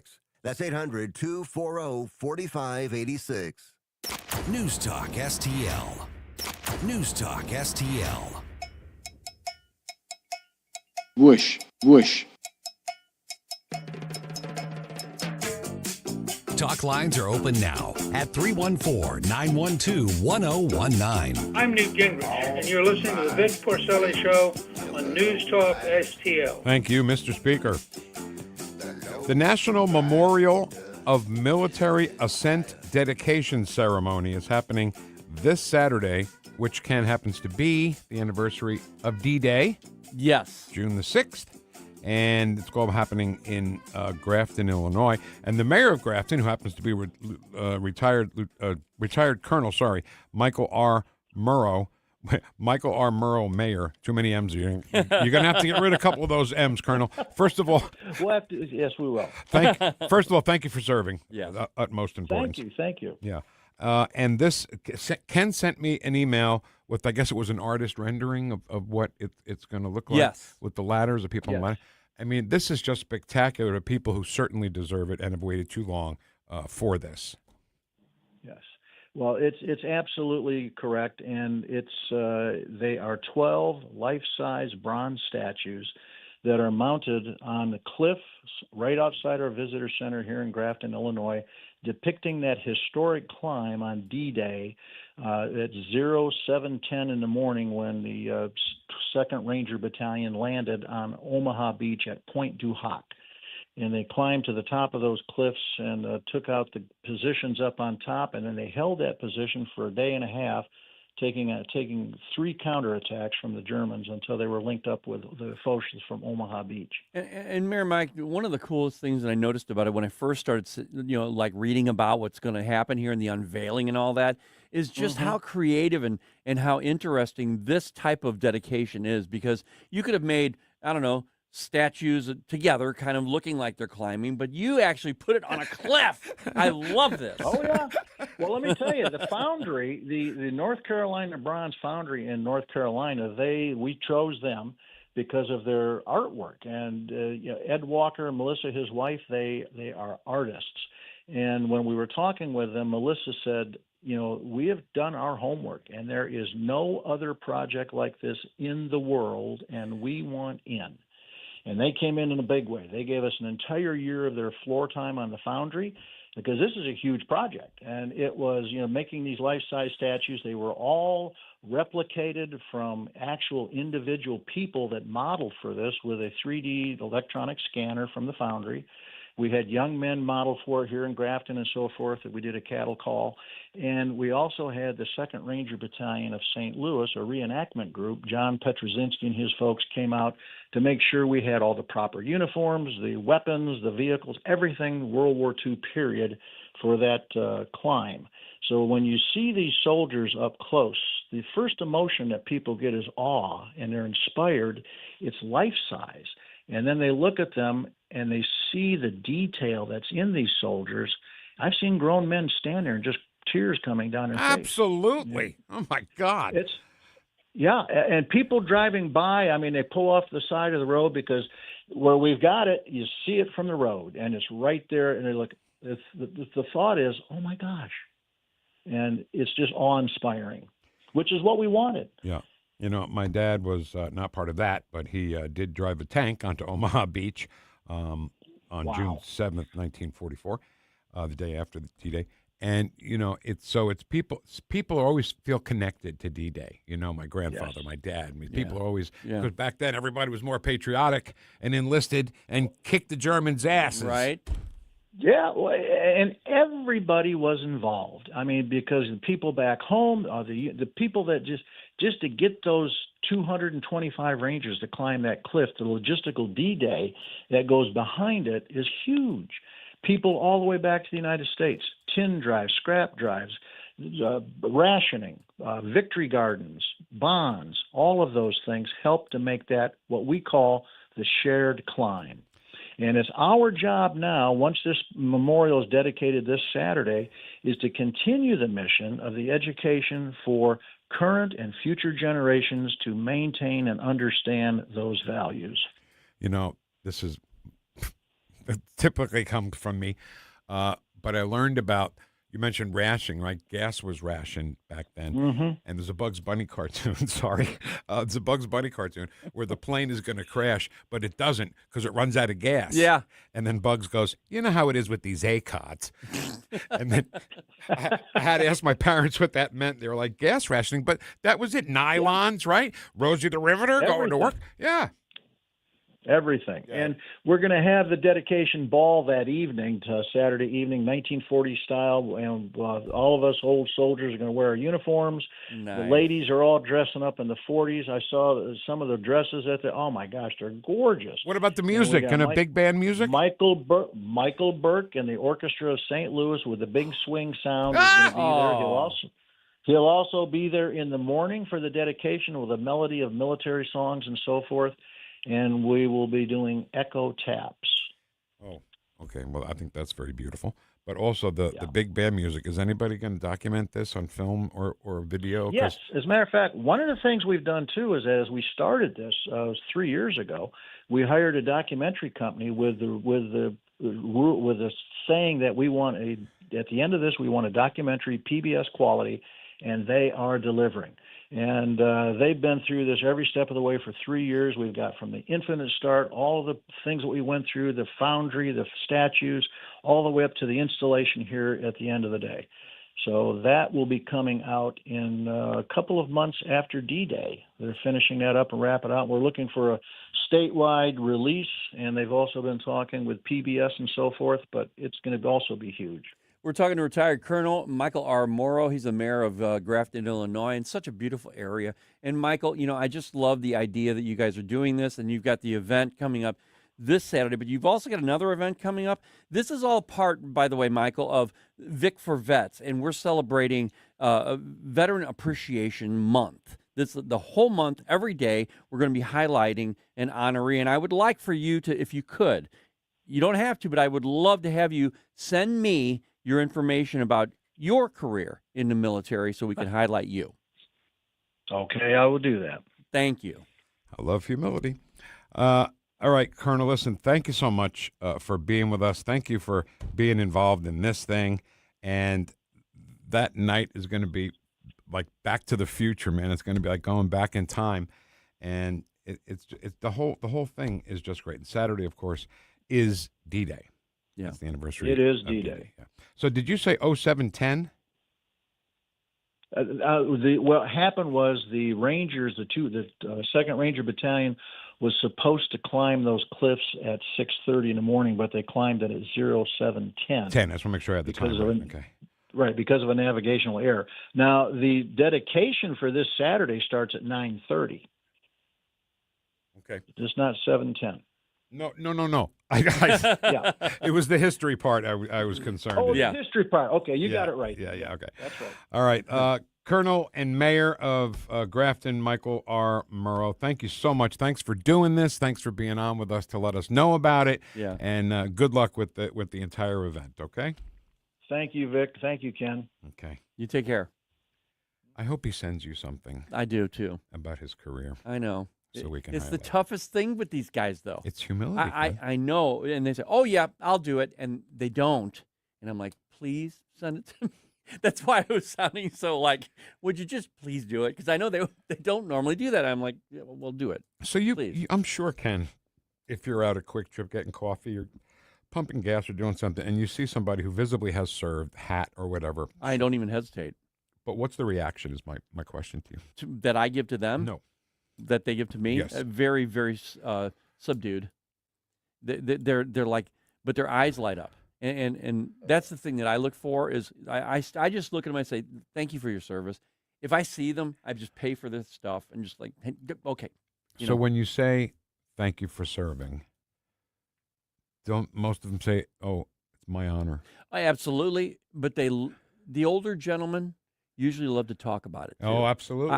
I'll stop, and be like, yeah, I was, and I'll ask them, so what part of did you serve? And they tell me, and we have a little conversation a lot of times. Sometimes they don't, but it's always good to ask them because they almost sound like they want to talk. I was at Quick Trip one morning or afternoon, I don't know, it doesn't matter. And this older gentleman with a U.S. Navy hat on was pumping gas. And I didn't want to scare him. You know what I mean? I didn't want to approach him at the gas pump, So I kind of just was like with my hands up, hey, I just I just wanted to thank you for serving. And Kenny took my hand, he grabbed my hand, and he squeezed my hand. And we ended up talking, and he ended up telling me he was in the first class, you ready, of Navy SEALs. Wow. So, history right before my very eyes. Yep.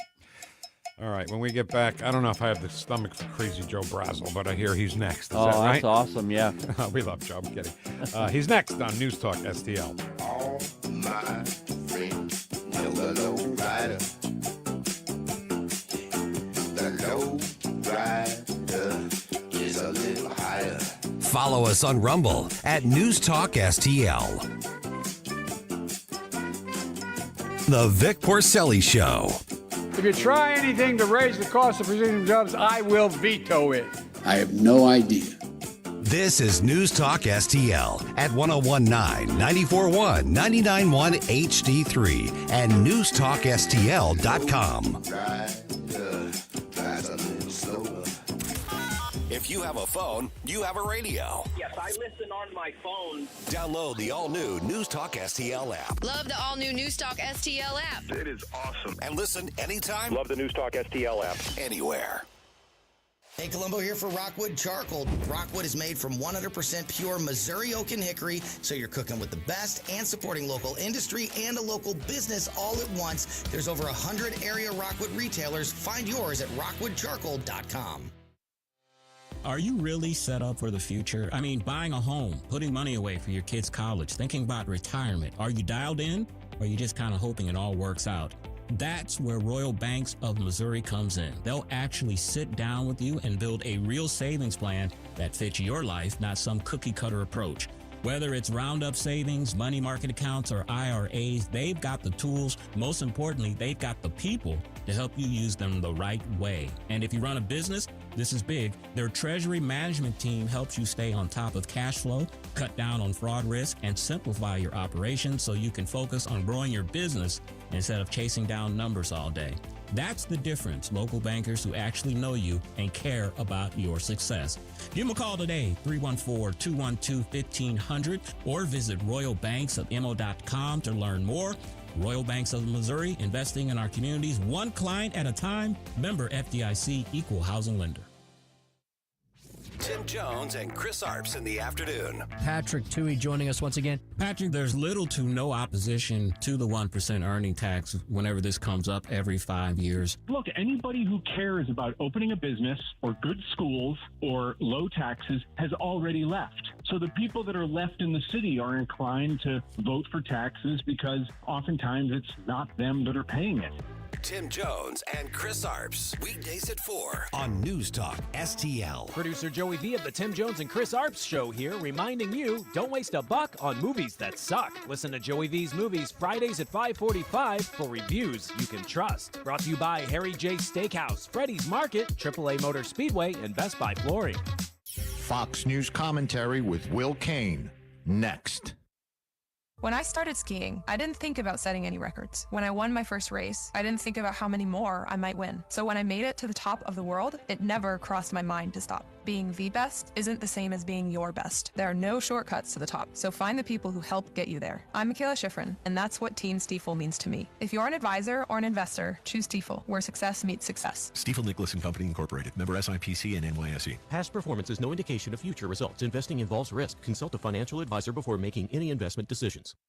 Will Kane doesn't buy Jill Biden's claim that she thought President Biden had a stroke during his debate with President Trump. If she truly believed that he was having a stroke, she would have sought medical attention. This is a lie. It's a flat-out lie. Every bit of it is a lie. She didn't have that legitimate concern for her husband because she had seen this before. She has seen it since. Every word coming out of her mouth is an absolute lie. We saw it. Now, it varies. The shuffle walk. We'd seen him do the shuffle walk. The stammer. The trailing off sentences. These were things that we had seen. I will submit, I will agree, that might have been the worst we'd ever seen that night. That could have been the worst version of Joe, but we had seen elements of that version along the way. And the only reason that we haven't seen those versions since is he's been virtually out of the spotlight since. So what she is doing is lying. For more commentary like this, go to foxnewspodcasts.com.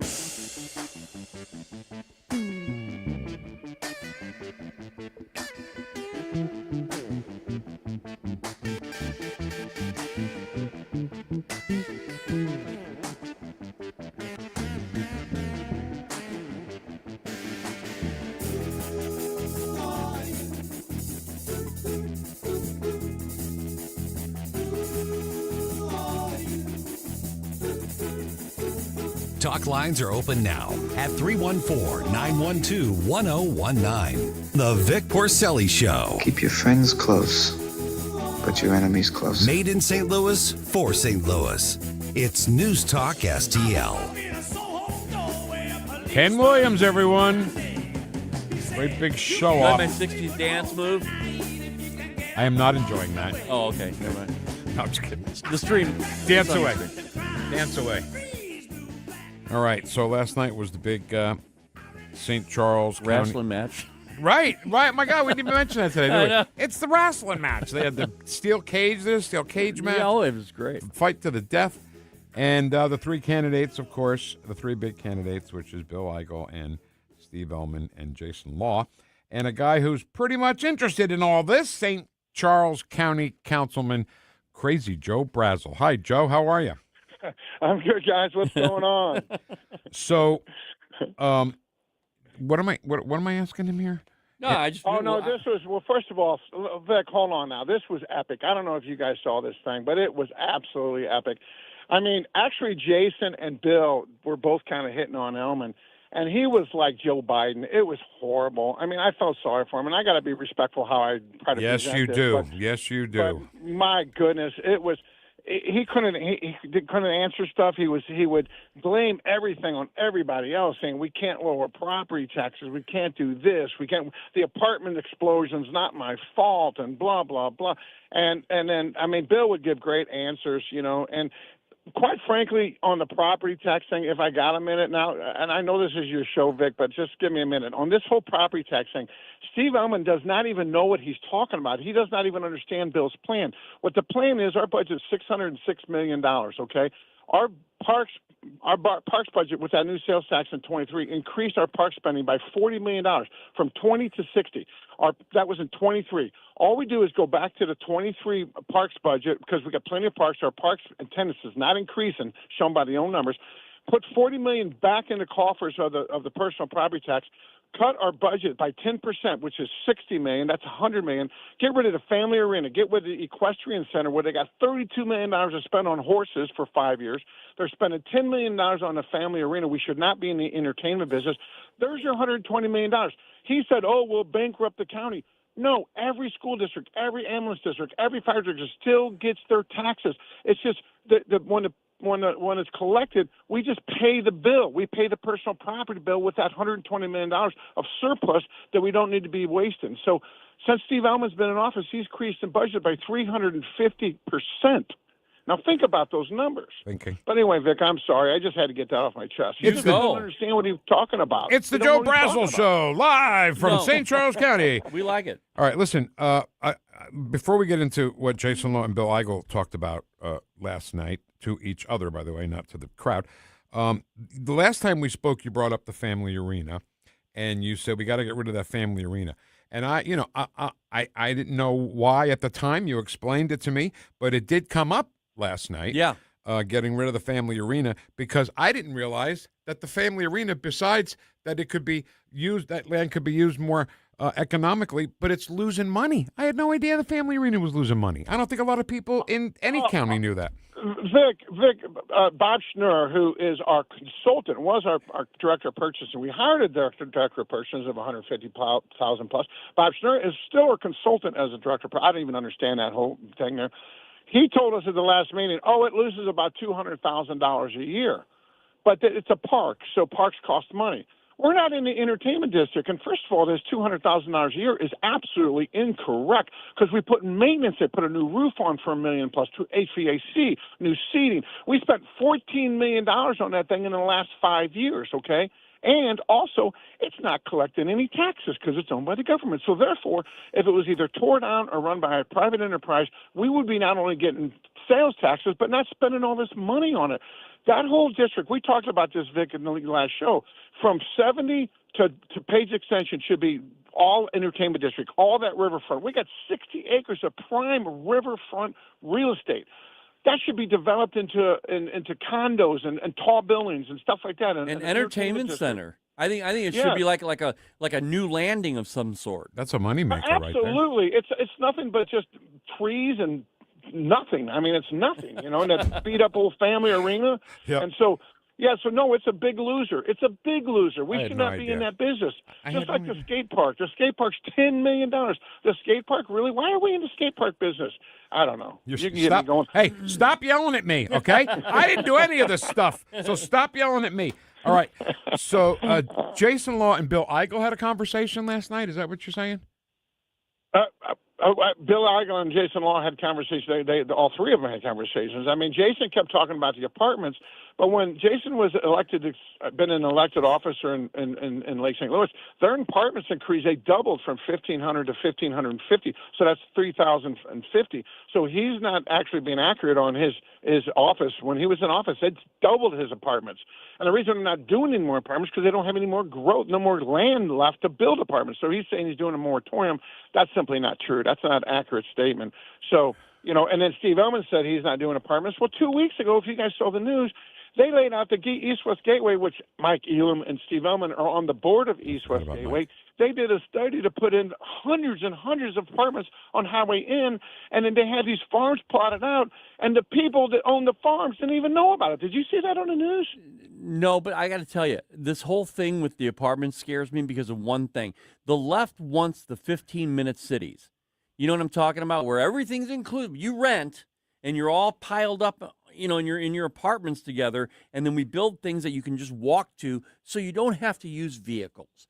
And that's called 100%. the It's 15 a minutes plot, man. Exactly right. And so that the left loves just piling people up in apartments, not giving them opportunities to have home ownership anymore. All right, so If you run the numbers on this, Ken, we're getting more federal money in the last 6 years, more federal money on these apartments, all these grants, all these TIFs, all this crap that we never got before. So what they're doing is they're trying to liberalize red states and red counties. Yes, I guarantee it. Yes. I'm not nuts. I'm telling you that's what's going on. sure about that? All right, listen, I'm going to ask you this one more time. I don't know how to ask you this any differently. Jason Law met with Bill Eigel last night? No. What I'm saying is there was a newspaper article that Jason's interviewing to be chief of police in St. Louis County, and so I'm just curious how that comes about when he's running for county executive. But I see what you're saying. No. So no, they just the problem with Jason's a good dude. He's a cop. He's never had a business, and Bill's the only one of those up there that had a business who made millions and was very successful. And he was a Navy veteran. Him and his wife. That's where they met. And so he's the only one qualified to have this job because you have to have a business mind in this business in this particular occupation. But unfortunately, Jay's going to be a spoiler potentially. I don't mean Elman did so poor. I mean I don't know if Jason will be a spoiler, but if Elman carries the votes, it could be because of Jason split some of the votes because they're anti-Elman votes, and that's a very big concern. So I hope Jason realizes that. If Elman wins, it's most probably because Jason was in the race, and his polls aren't showing that good. They're less than 10%. So he probably is going to be a spoiler if he doesn't back out. So that's been an issue. Okay. Is that an endorsement right there, or what? An endorsement for who? For Bill Eigel? Oh, 100%. Bill Eigel's okay, a good guy, don't stop man. yelling at me. That's all you do is yell at me. Well, if you notice, though, Jason kept saying career politicians to Bill and to Steve. Now, Steve is a career politician. That's all he had. He's never had a non-for-profit or a required profit job. Bill, however, is the only one that had a job that required a profit, running a business. Jason's always been in law enforcement and all that. I'm not knocking him for it, but he's never run a business. And so there's a big difference between those occupations, okay? And not everything's about public safety. We love public safety, but our crime is pretty low in St. Charles County. So the focus on crime in St. Charles County is kind of a falsehood because we don't have a lot of crime in St. Charles County. And that was certainly, this is how I explained it before. This is good. This is what I was going to say with Tim Jones. I didn't have time. My take on last night was Elman was like experience. I've done this before. You guys haven't. Law is like, it's all about law enforcement and law and order. And Eigel was like, y'all fired. No, that's about right. Come on, guys.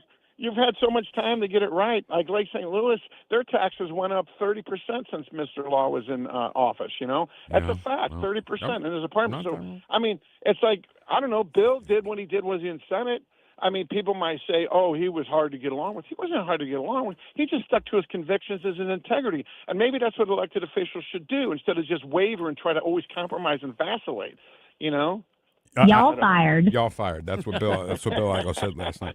Now, you always get me so wired up, man. Is that why you yell at me? Is that why you're always yelling at me? Hey, Joe, don't worry about it because he always stops me from yelling at him too. So. Well, what's that supposed to mean? I get worked up, and you go, stop yelling at me. Well, stop yelling at me, and everything will be fine. So I was thinking, this big thing that's happening on Flag Day. At the White House, the UFC thing? Yeah. Wouldn't it be cool if there was an undercard that had Mike Elam and Joe Brazel? But he's never taken you up on that challenge. You've asked, right? Have we? Yeah. We've asked Mike. Yes. He has not. Well, said I don't know yes. if we haven't really officially contacted. Well, let's officially Okay, contact him. Okay, I will. Wrestling match right here in the studio. Joe and Mike. Yeah. Joe says Mike won't show up, and then then Joe will be like Hulk Hogan. Listen, brother, in the studio, you and me. Hey, brother, come on. That's pretty good. That's pretty good. You know, Mike Elam's on the East-West Gateway Board, too, and they're the ones that funded this. They had this big thing on Highway Inn. They had all these diagrams and pictures of all these apartments they're going to build.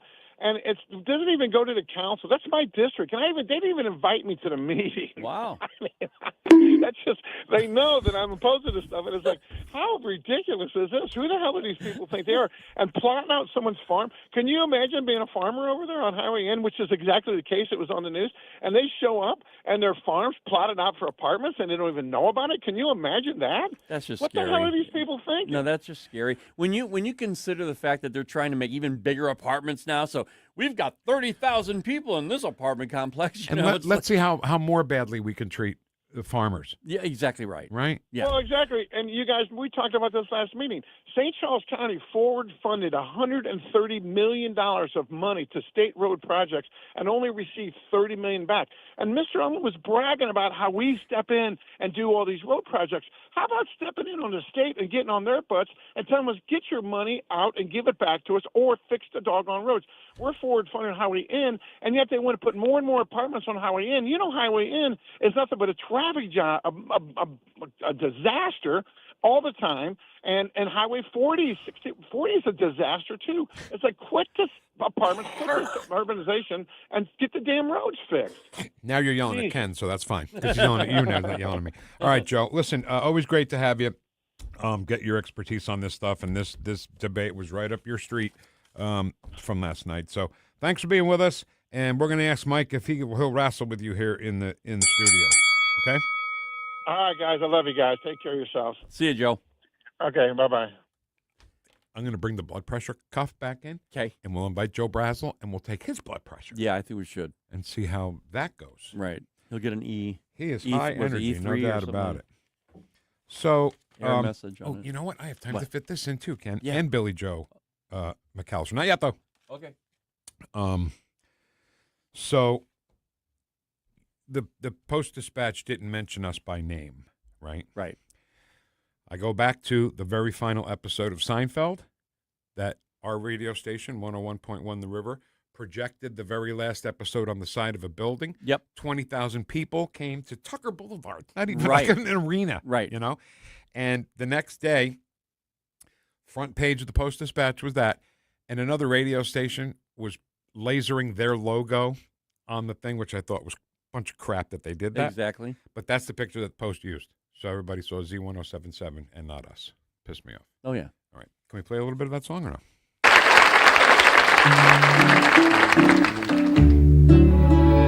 3rd of June. Today's the 3rd of June. First line of this song.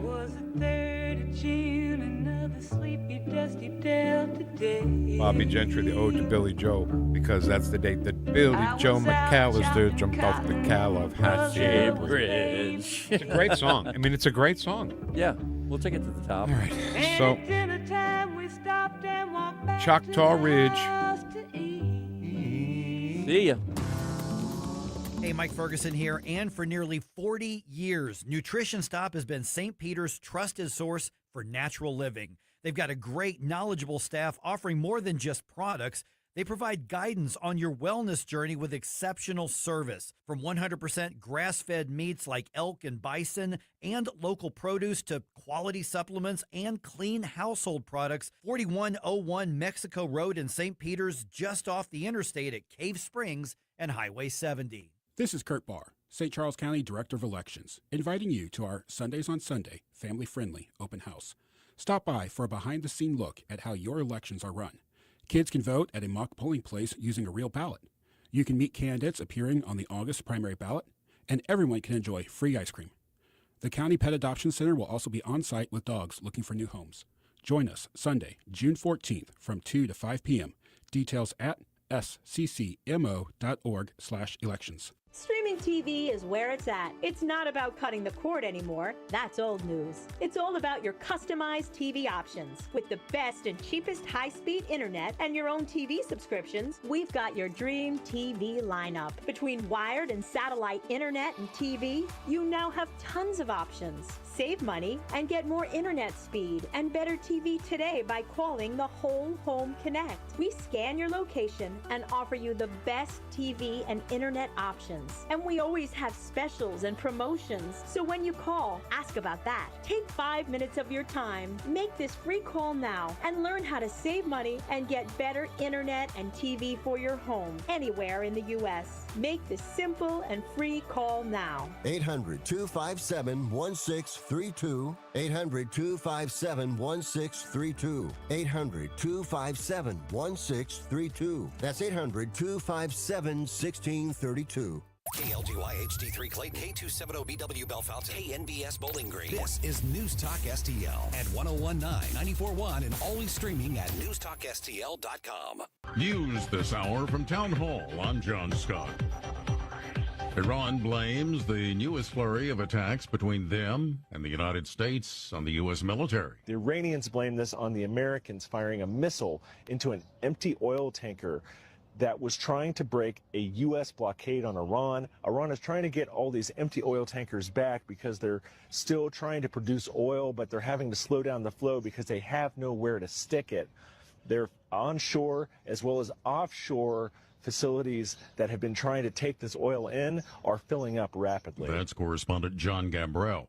In California, voting on Tuesday in Los Angeles Mayor Karen Bass secured enough votes to make the November runoff, but it was unclear who her opponent will be.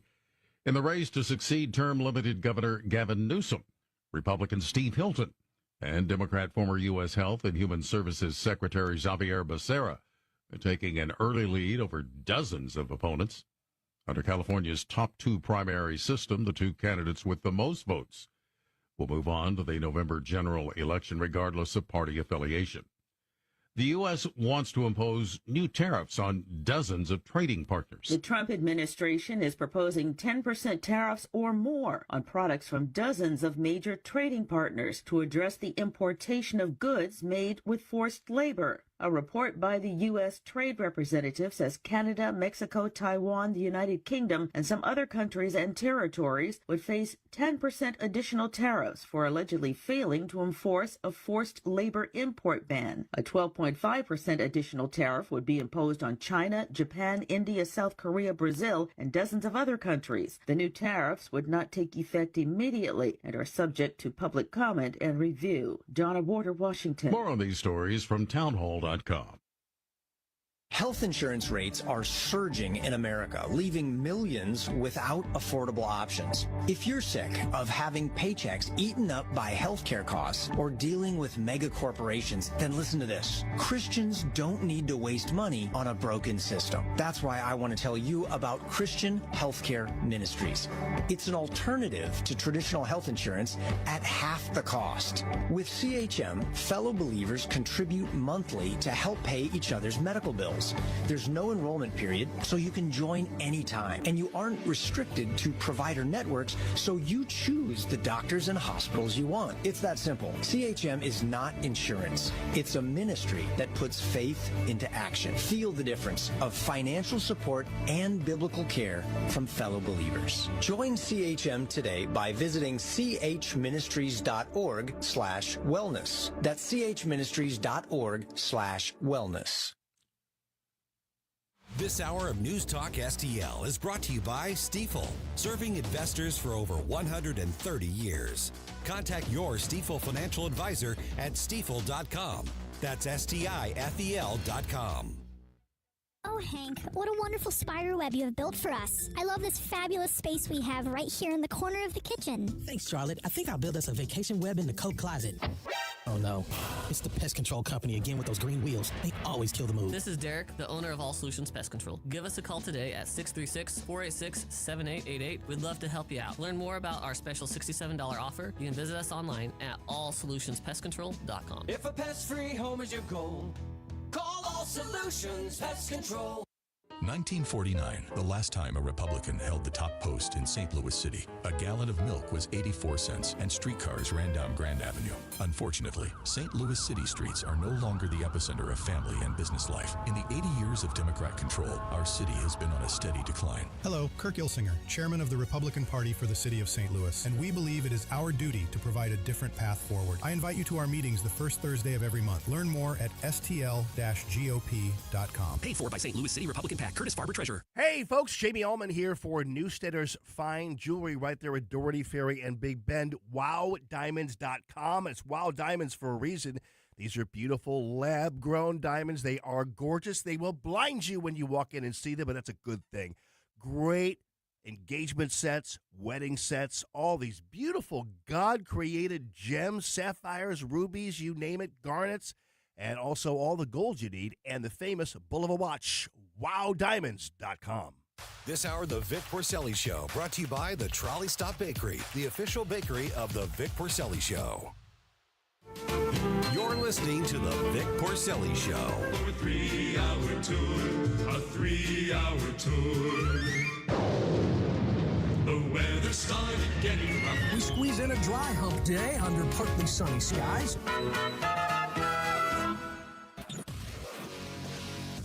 From New Jersey to Baldwin, Missouri, two behind the microphone, taking the whoosh to the radical left and the putrid swamp.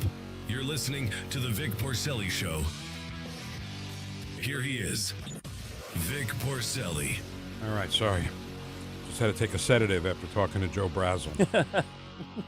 Hey, you got to love the guy's heart.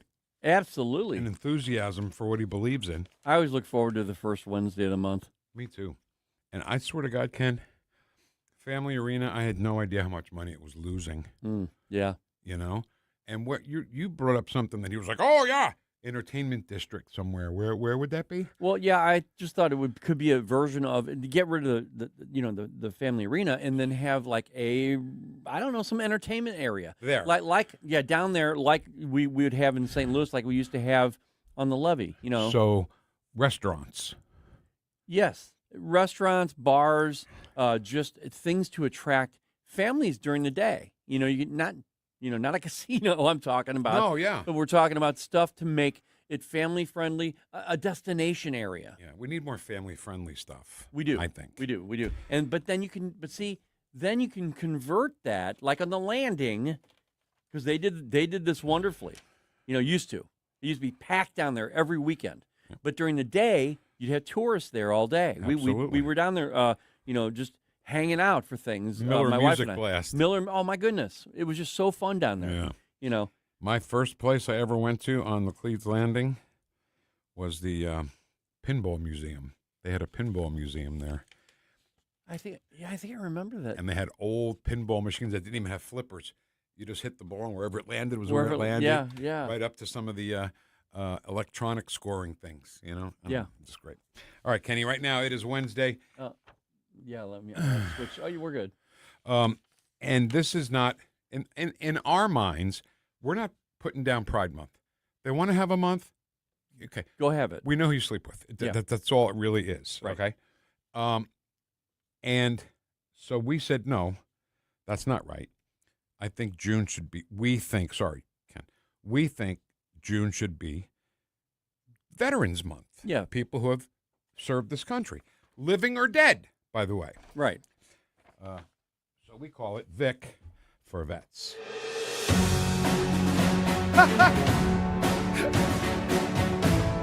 Donald Trump had a picture of Alfred E. Newman on the left and James Tallarico on the right. Okay, we're hit. And they blocked out one of Tallarico's teeth to make him look like Alfred E. Newman. That's awesome. All right, I'm so sorry. Our great friend, Ken, Sandra D. And when I talked about farmers before, when we were talking to Joe Brazel, she was exactly who I was thinking of. Yeah. She's awesome. Dad would be against me telling, it says Vic and Ken. Dad would be against me telling people what he did because he didn't have to go to combat. But he was prepared to be on a landing craft heading toward the shore of Japan. He always said he wasn't afraid, which might be why they tested him to be a frogman. There was something in his makeup that did not register fear. I saw that over and over again. That's exactly what I'm talking about. courage and bravery I could never muster up. I just couldn't. I think he got that job because he was a little knowledgeable about motors and equipment, having been on a farm. So if the motor of the landing craft went down, Pop would have to work on it. So think about this. Pop knew he might have to work on an engine on a landing craft off the shore of Japan while he was being shot at. He was okay with that because he knew it had to be. Unbelievable. So Pop was drafted in the fall of 1944, which was remarkable in itself. It meant that the U.S. was so hungry for soldiers and sailors that even young farmers were being drafted, and that women, old men, and kids were left to feed the country. But the U.S. was ramping up to invade Japan. Pop was assigned to the Navy. After training at Great Lakes near Chicago, he was tested to become a frogman at Fort Pierce, Florida. Frogmen were the precursors to the Navy SEALs. It bothered him to the day he died that he did not pass one test to go to the next level. My guess is, as a frogman, he would have been used to swim to the shores of Japan and blow up obstacles to landing craft. Landing craft instead. In 1945, he trained a crew a landing craft to invade Japan. They were told that one half of them would die. They were also told that they would know their chances of survival based upon what wave they were in. He was 20 years old when he was told to contemplate dying. Wow. We know how it ended. The atomic bomb meant that Pop never shipped out from Norfolk to the Pacific. Instead, in the spring of 1946, he was assigned to the engine room of the USS Missouri and sent all the way to Istanbul, Turkey. Wow. Unbelievable, right, Ken? This was a way for President Trump to tell the Soviet Union to back off. My father loved that ship so much that I think if they had told him he could have stayed on it, he would have, and not come back and marry my mother, whom he had known for his entire life. And then we wouldn't have Sandra Dee if he didn't come back. Right. My father never wanted to be recognized for his service because he did not go into combat. He knew people who did. He was incredibly loyal to family members who suffered alcoholism because of being in combat in the war and in Korea. But he was prepared to drive a landing craft with troops onto the shores of Japan, and if he lived through it doing it once, I have no doubt he would have backed that craft up and done it again. His entire life, he did whatever it took. Thank you for recognizing Pop. Sandra Dee. We love Sandra Dee. Vic for Vets done without we couldn't do it without the support of the Alamo Military Collectibles, Gemini Wealth Group, Heroes Care, Michael's Funeral Home, and Freddie's Market. So, I mean, just the idea he knew he would have to go. That was it right there. It wasn't like he didn't decide that not to go. Right. They did. You know, we talk a lot about the European theater when we talk about the war and World War II, and I think there's not enough conversation around the country about the Pacific theater and, Japan and Hiroshima and Nagasaki. I will tell you this, Ken. When Harry Truman became president, he had no idea, zero idea of the Manhattan Project. Yeah. No clue. Talk about keeping secrets. The vice president of the United States didn't know that we were building an atomic bomb. Right. And then he had to make the call to drop it. Yes. Yeah. So, Vic for Vets.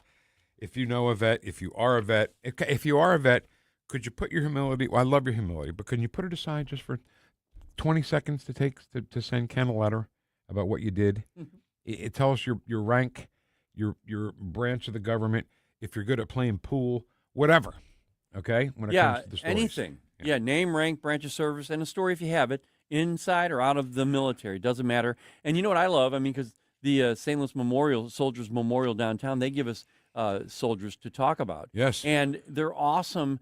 The fact that I just know that they give the address of where they used to live here in St. Louis. Yes. From I don't know, the Civil War. It's just crazy, some of this history. And it's just our honor to be talking about it. The exact address. I love that. Yeah. So you can drive by. Oh, that's where Sergeant Jones lived. Yeah. Right. All right. So we have time now. So now we have time to Well, do fake news. We are fighting the fake news. It's fake. Fake news. Phony. Fake. Fake news. Fake. I got to remember to wait for Elaine. So listen, finally, justice. I call this justice, okay? Yeah.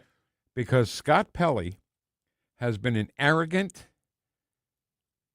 I'm trying not to curse here, Ken. Dude, I'm trying hard not to curse. An arrogant, elitist POS? member of the media. POS. POS, that's it. What's that stand for? Piece of... Stuff. He I don't know what order to do this in. You just want to play him and then we'll come back and talk about him some Yeah, more? we can do that. Yeah. All right. So this is when he did the commencement. Sorry, Vic. I'm trying to. No, it's okay. I thought it's not me, is it? No. It's me. It's not you, it's me. It's You're giving me the it's not you, it's me Yeah, routine? I am. I invented it's not you, it's me. It's me. That's George All right. Costanza. So it was a commencement at some college, and it wasn't even this year, it was last year, but it's his whole mindset, his whole elitistness on how he's always right and President Trump is always wrong. But in this moment, oh, shut up. This moment, this morning, our sacred rule of law is under attack. Stop. The sacred rule of law is under attack. He didn't mention by who yet. We'll see. He wasn't talking about Antifa or the Summer of Love or the assassination attempts on President Trump. Are the lawfare? What are the open borders? What's he talking about? I don't know. Go ahead. Journalism is under attack. Universities are under attack. Stop. How are universities under attack? Because we're asking you to stop protesting Jews so they couldn't go to class at an Ivy League college? Is that what he's talking about? Stop indoctrinating every single person to hate the country they live in. POS, piece of stuff. Freedom of speech is under attack. Vic, I know that you and I and everybody else can say whatever we want to a point that's never been challenged any other way by any organization, and especially the Trump administration. So here's what he means by freedom of speech. Whatever they say, not what we say. Right. You know? It's right if they say it. Exactly. If we say it's fascism. Exactly right. Okay. Got it. And insidious fear is reaching through our schools, our businesses, our homes, and into our private thoughts. The fear to speak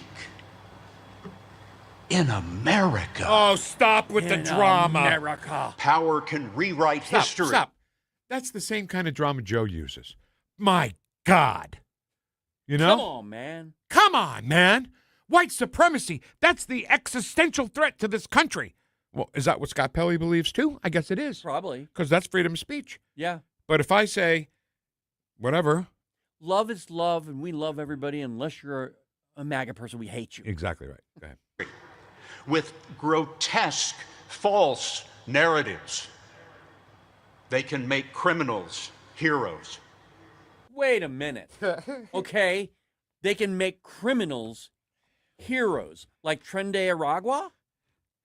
Is that what we're talking about here? Because 20+ million people crossed the border illegally, unvetted, and a lot of which were criminals that they actually gave cars to, homes to, food. I mean, they're the ones who were doing that. Can you go back to the grotesque part? A couple seconds. With grotesque, false narratives. Stop. Do you mean, Scott, I just want to make sure, because I don't want to start celebrating your loss of a job without being fair. Yes. Grotesque, false narratives, like Donald Trump is an asset to Russia, that kind of grotesque narrative? Yeah. Is that what like he's the talking Hunter about? Biden laptop that 51 experts said was not Russian or was Russian disinformation was actually the truth? Grotesque, false narratives like they didn't spy on President Trump's campaign? Is that the false narrative you're talking about? You mean false narratives like an 8647 shell was nothing? I didn't even know what it was? I don't know how he gets away with it. I don't know how every kid, well, they're college kids, so Sorry, I don't mean all college kids.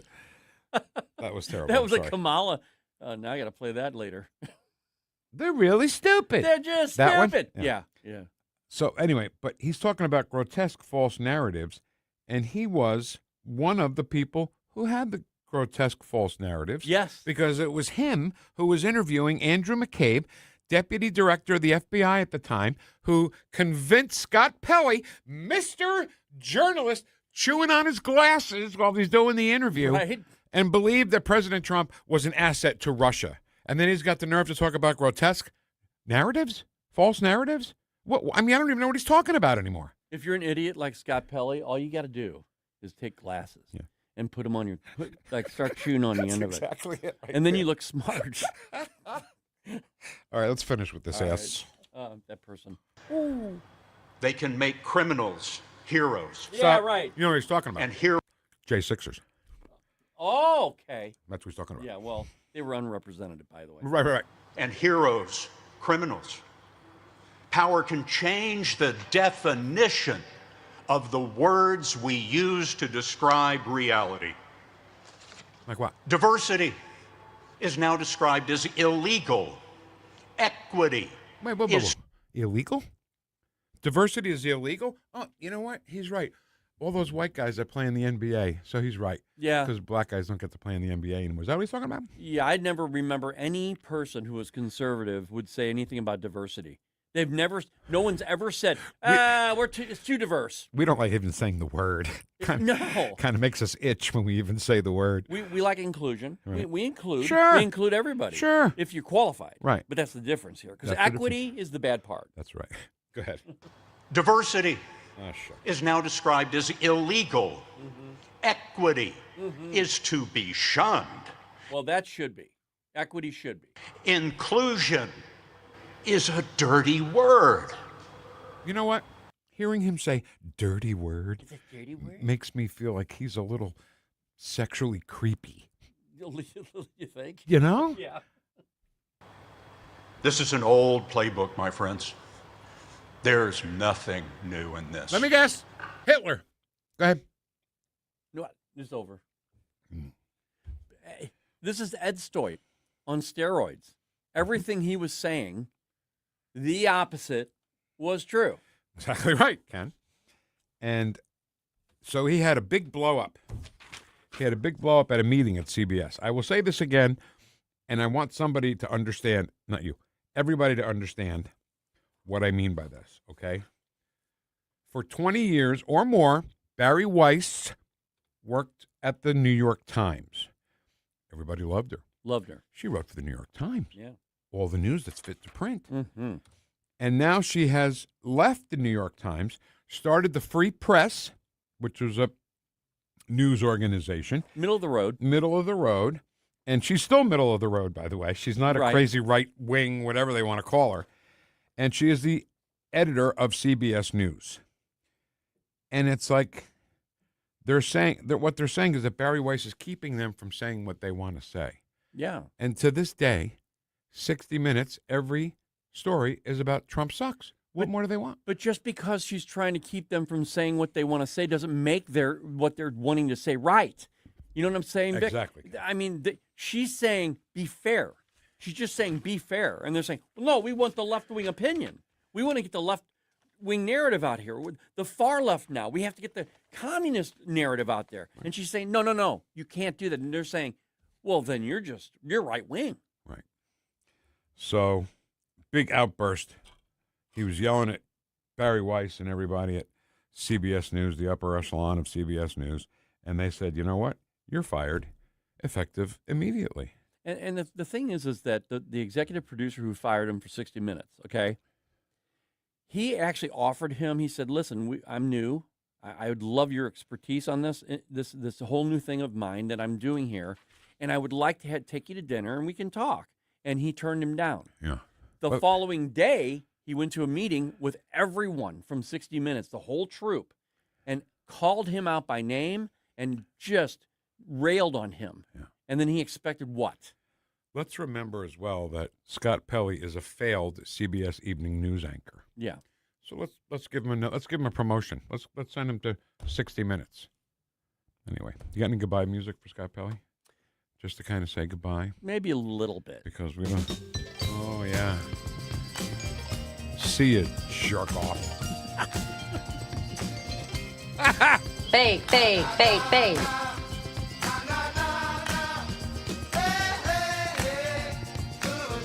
Chatbox is next.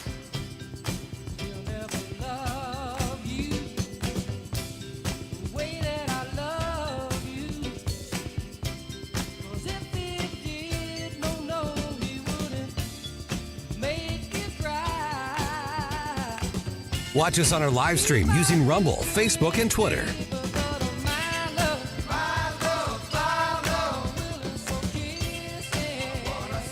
The Vic Porcelli Show. What else do we know about this population, 18 through 24?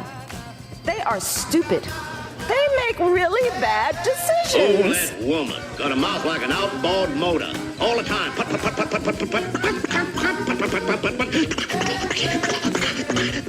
Made in St. Louis for St. Louis. It's News Talk STL. News, analysis. I'm glad you're talking about this. Opinion. I'm glad you're fired up about it, too, because I know I am. News Talk STL.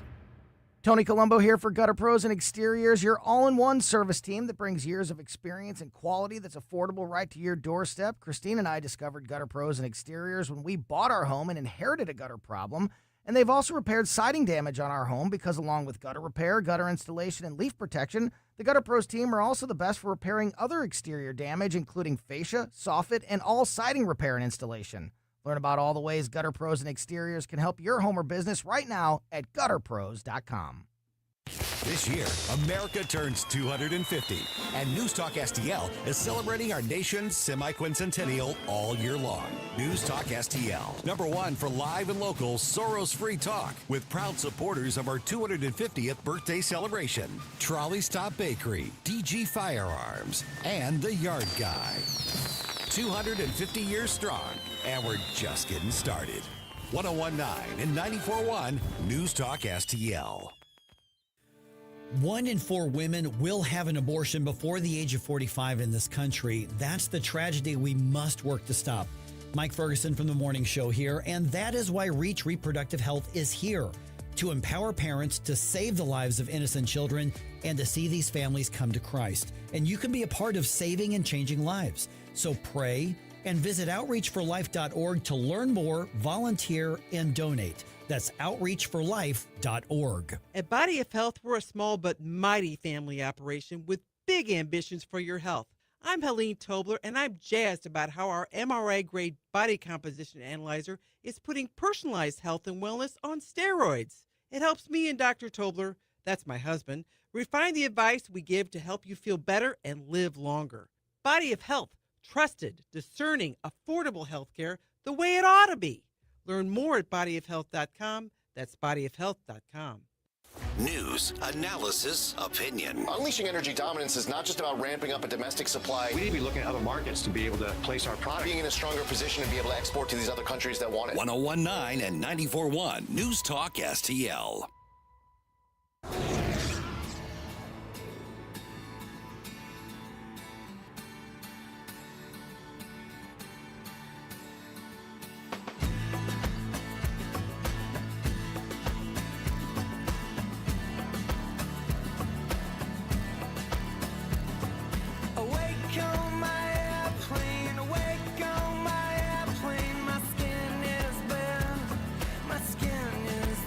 Talk lines are open now at 314-912-1019. Vic and Ken.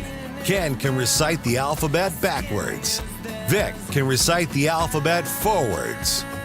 The Vic Porcelli Show on 1019 and 94.1 News Talk STL. What is that supposed to be? Funny. I could do it frontwards. Yeah. Drunk or not. That's right, mister. All right, Ken, let's not waste any time. Let's get right to the chat. Who is this, by the way? Oh, this is Filter. Take a picture. Okay. I love it. Yeah. Stop. I didn't say a word. Did I say anything? Do I criticize your preferences? Did I say anything? No, the look. I didn't say it's the look. Don't the look. M. Goltz in first this morning. Good All morning, right, Patriots. Ed Stoit, deuce again. Oh, pile of poop there, he sent us. Pledge allegiance to the flag, United States of America, no fair election. No peace. No fair tariffs. No peace. No fair chat box. No peace. President, they're crazy. DJGCT. So I have to say it without the letters. Morning, Vic, Ken, and Freedom Fighting Vic Heads. Where's the handsomeness? Here's the handsomeness. Was there not handsomeness early on? I don't know. Good morning, all you beautiful, mega, MAGA, ultra-patriotic, deplorable, garbagian, degenerate, freedom-fighting, God-fearing, Vic-head weirdos. Whoosh! Whoosh. Ha-ha. Whoosh. Gotcha. You did. Hey, it's good to see you. Nope. Hey, whoosh, whoosh. I'm not even close to here yet. Here we go. Hey, it's good to see you too, Aggressor Grandson. It's truly a dry hump. I'm sorry. It's a dry martini hump day. Oh, yeah, okay. I can go with that. We squeeze in a dry hump day under partly sunny skies. Have you ever had a martini? Yeah. I have not. I had a chocolate martini once. It was really good. I was not. Yeah, it was down on Washington Street on 12th and Washington. Damn. Yeah. Good morning, Patriots. Double whoosh, whoosh Wednesday, baby. Whoosh, whoosh. Oh, yeah, before I forget, the Facebook chat box is the Stephen Baldwin of chat boxes. And Ed Stoit says, hey, Stephen's better than Alec. Oh, wow, yeah. I believe that Trump is waiting to lay waste to the regime until they have the pieces in place to take over once he does. He doesn't want another Iraq and create a vacuum. Yes. I don't think he's just sitting on the couch eating cheese doodles while he's waiting. I mean, he's being very strategic and very, very patient. That's a great point because everybody keeps, the left, keeps saying, well, you're just giving opportunity to the Iranian government to bide their time and get things back together. And it's like, well, what do you think that President Trump's doing? He's getting all of his ducks in a row right now. Exactly right. It's taking longer than anticipated, but you can't rush it or it will fail. Don't give up what you want most for what you want now. It's an easy thing. They paid Paradise to put up a parking lot. Just Paradise and put up a parking lot. That's a song. Oh, really? You think I don't know that's a song? No, I didn't know. I wasn't sure. What's it to refer to is my point. I don't know. Okay, so now we're in the same boat. Okay. Okay? Right. God. You think I don't know? Put up drive a taxi cab, whatever it's called, big yellow taxi? You didn't know to take a picture. And I'm proud of that. I'm proud that I did know Joni Mitchell and didn't know, what are they called? Filter. Filter. The band. Yeah. Very famous, legendary band. They're a good band. Yeah. Justice for Henry Nowak. I believe. Oh, man. That's the kid in the UK. Yeah. Who was stabbed by an Islamic. And the police handcuffed him. Well, not only that, but when the police came up originally after the guy had stabbed him, the refugee, the illegal, stabbed him to death, they're saying he walked up to the police and said, he called me a racial slur. Yeah. And they're like, oh, well, then we're going to have to treat him badly. So they handcuffed him. He's saying 9 times he said, I can't breathe. And as they're dragging him away with handcuffs, he died. In police custody. In police custody. So for those who don't know that, that's the truth. And according to stories, he never said that. The kid never said anything about it. Never. He never said anything like that. But because the illegal refugee, see, the police there are being instructed, believe them over the white people. I'm telling you, that's actually something they said. England is falling. It is. Ed Stoit says, I bet that judge that allowed the 86-47 flag is a buddy of Comey. I bet he is. You think? Allison said, Jamie Allman, muscles. Jamie Allman's like, remember the song by the Shangri-Las? Leader of the pack. Right. That's a great song, but it's a very sad song, you know? I felt so helpless, what could I do? Okay, sorry. Dance to the music, you bet. We are the Sly and the Family Stone conservative talk radio station. Correct! Great song to get you motivated. They're just jealous of News Talk STL. Allison says they're just jealous because they didn't name us in their story. In the if they weren't intimidated, they would have mentioned us all day long. And that's a spot-on analysis of that situation. St. Louis has no newspaper that is conservative or unbiased. Post-disgrace and the Belleville News Democrat is it. Now, my wife and I were talking last night, and she brought up, I didn't coax her or talk her into this. She said, like I said on this show many months ago, every market in the top 100 markets should have at least one conservative local television station. I agree with that. Okay. NewstalkSTL, live, local, conservative radio, 100% Soros free. Why don't we hire Allison to be one of our marketing Allison, people? She said that perfectly. We are 100% Soros free, which is not, you can't be said about another station. All right. Woohoo! Good morning, all from Coles Creek Campground, Carlisle Lake. Oh, nice. Yeah.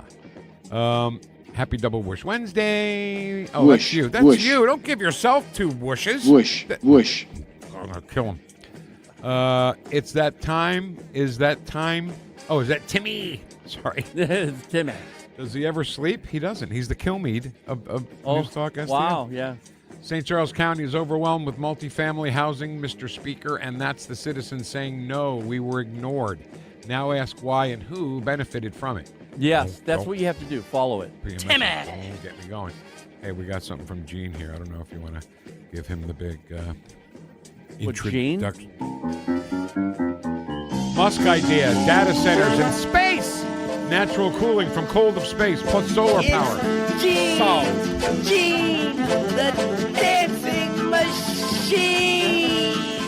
Data centers in space. Why not? You know what? Because it'll keep them ultimately cool. It's 400 space cooling. Yeah. So it's not in anybody's backyard.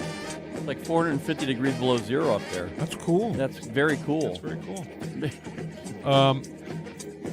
Does anyone else have concerns over data centers that isn't water issues? Are they a precursor to Big Brother watching us more? Cameras and scanners everywhere. They need data centers everywhere.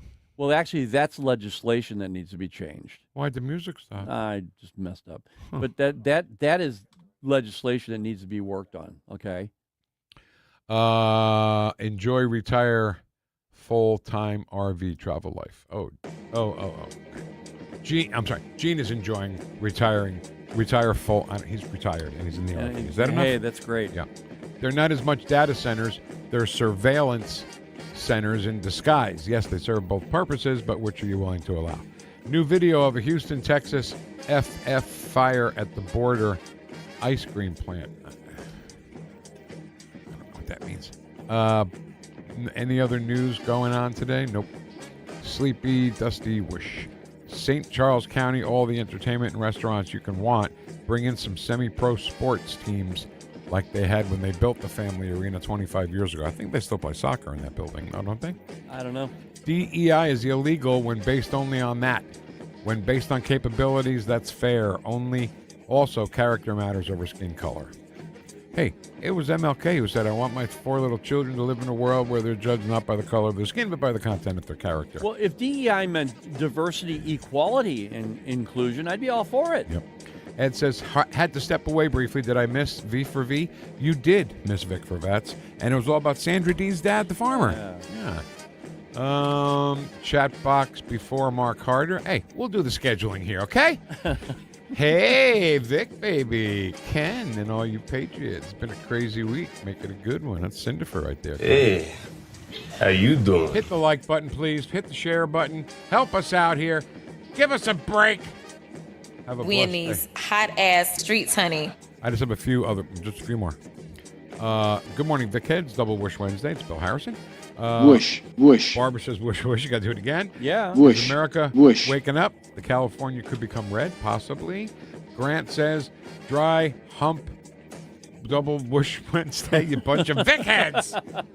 Whoosh, Rat whoosh. is in the chat box. Hey, Rat. What's up, Rat man? Good morning, Fam Bam. Oh, my God. Happy Whoosh Whoosh Wednesday. This is getting ridiculous. Whoosh, whoosh. It's fantastic debate. It was, and definitely old school vibe that made it so much better. Being a founding follower of this radio station and brag about it every day to everyone, but you all already know that.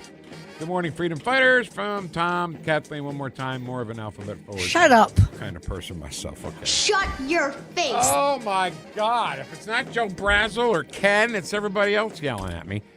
So I guess. Well, so what we need to do is get a good song on to make us all feel a little bit better. And this band's called Filter. The song's called Take a Picture. So instead of a good song, you pick this. Hey! I'm just saying. Hey. Ask. Hey. That's fine. The song's fine. It's not Smiling Faces. That's a song. It's right there. not. All right, Mark Carter from the St. Louis County Council. He's next on 1019 94.1 News Talk STL. Welcome home. Sing along a bit. I don't know the word.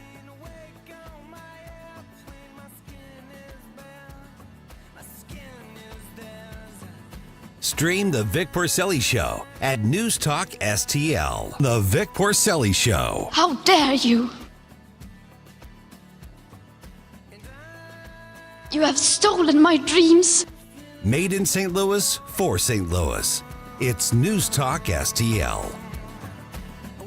Colombo and Company.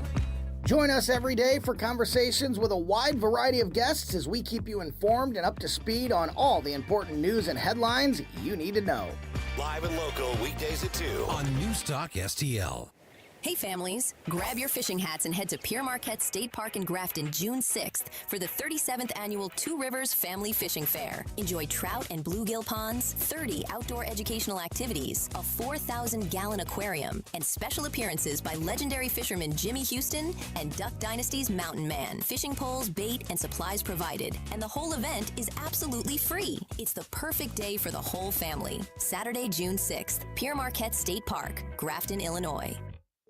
News Talk STL is proud to have Doug Voss of Safe Bunny Radio as part of our lineup each week. Doug has been a staple on the St. Louis radio airways for many years as one of the leading financial experts in the area. You can now hear Doug and Safe Bunny Radio every weekend on News Talk STL. But in case you miss anything, you can check it all out at DougVossSafeBunnyRadio.com. What else do our listeners need to know, Doug? Simply put, I focus on helping pre-retirees and retirees build, preserve, and protect retirement assets, and I've been helping my clients solve their insurance and financial needs for the past 33 years. I also strive to educate my clients on how to prepare for retirement, minimize the impact of market volatility on their assets, and deal with the challenges of increased longevity. Call me today at 844-676-SAFE. That's 844-676-7233. Doug Voss is a registered representative. Securities offered through DHL Securities, LLLP. Member FINRA and SIPC.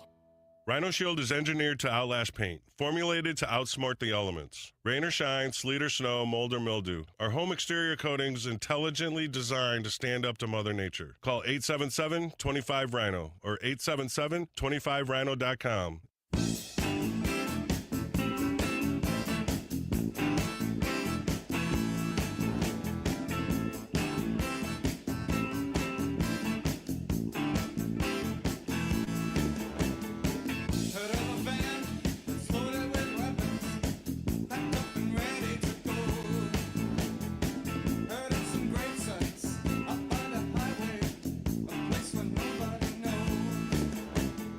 Talk lines are open now at 314-912-1019. The Vic Porcelli Show. Forget about it.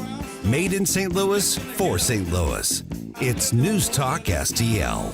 So the big debate last night for St. Louis County Executive. St. Charles County Executive. It was a knockdown drag-out like we said it would be. Yeah. Steel cage match. And Chris and Tim did their show from the venue last night, the Jay Scheidegger Center at Lindenwood, and they just don't slow down.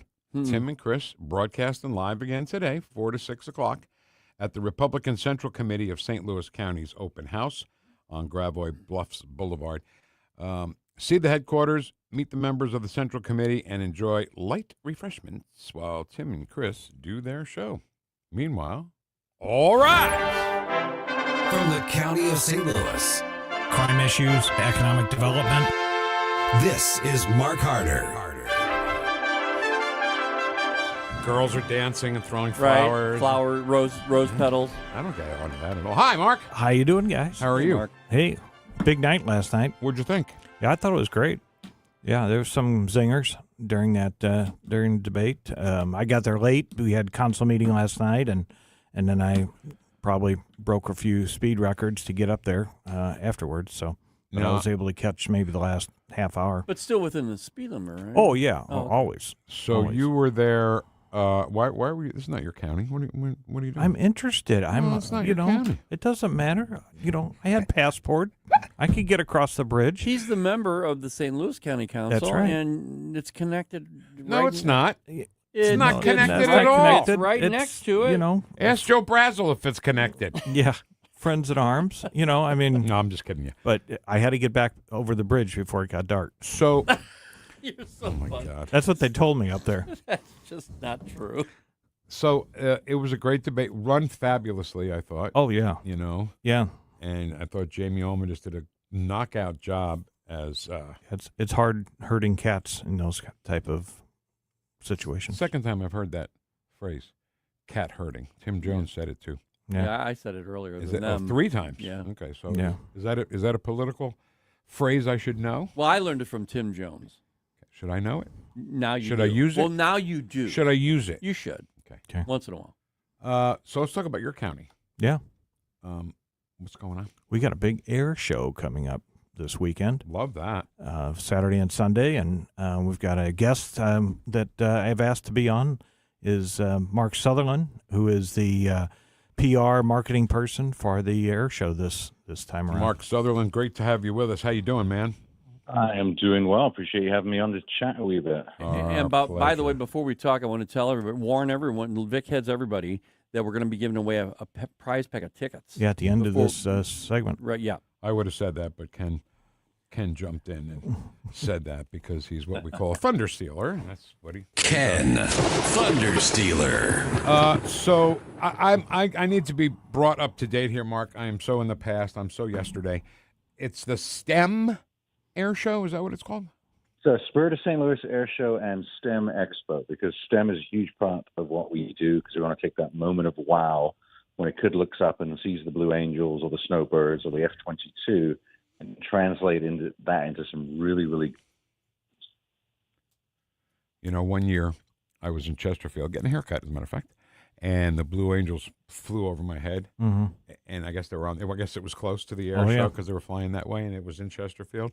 And I was like, man, you see those Blue Angels, and if you don't get a shot of patriotism, you died in your sleep, right?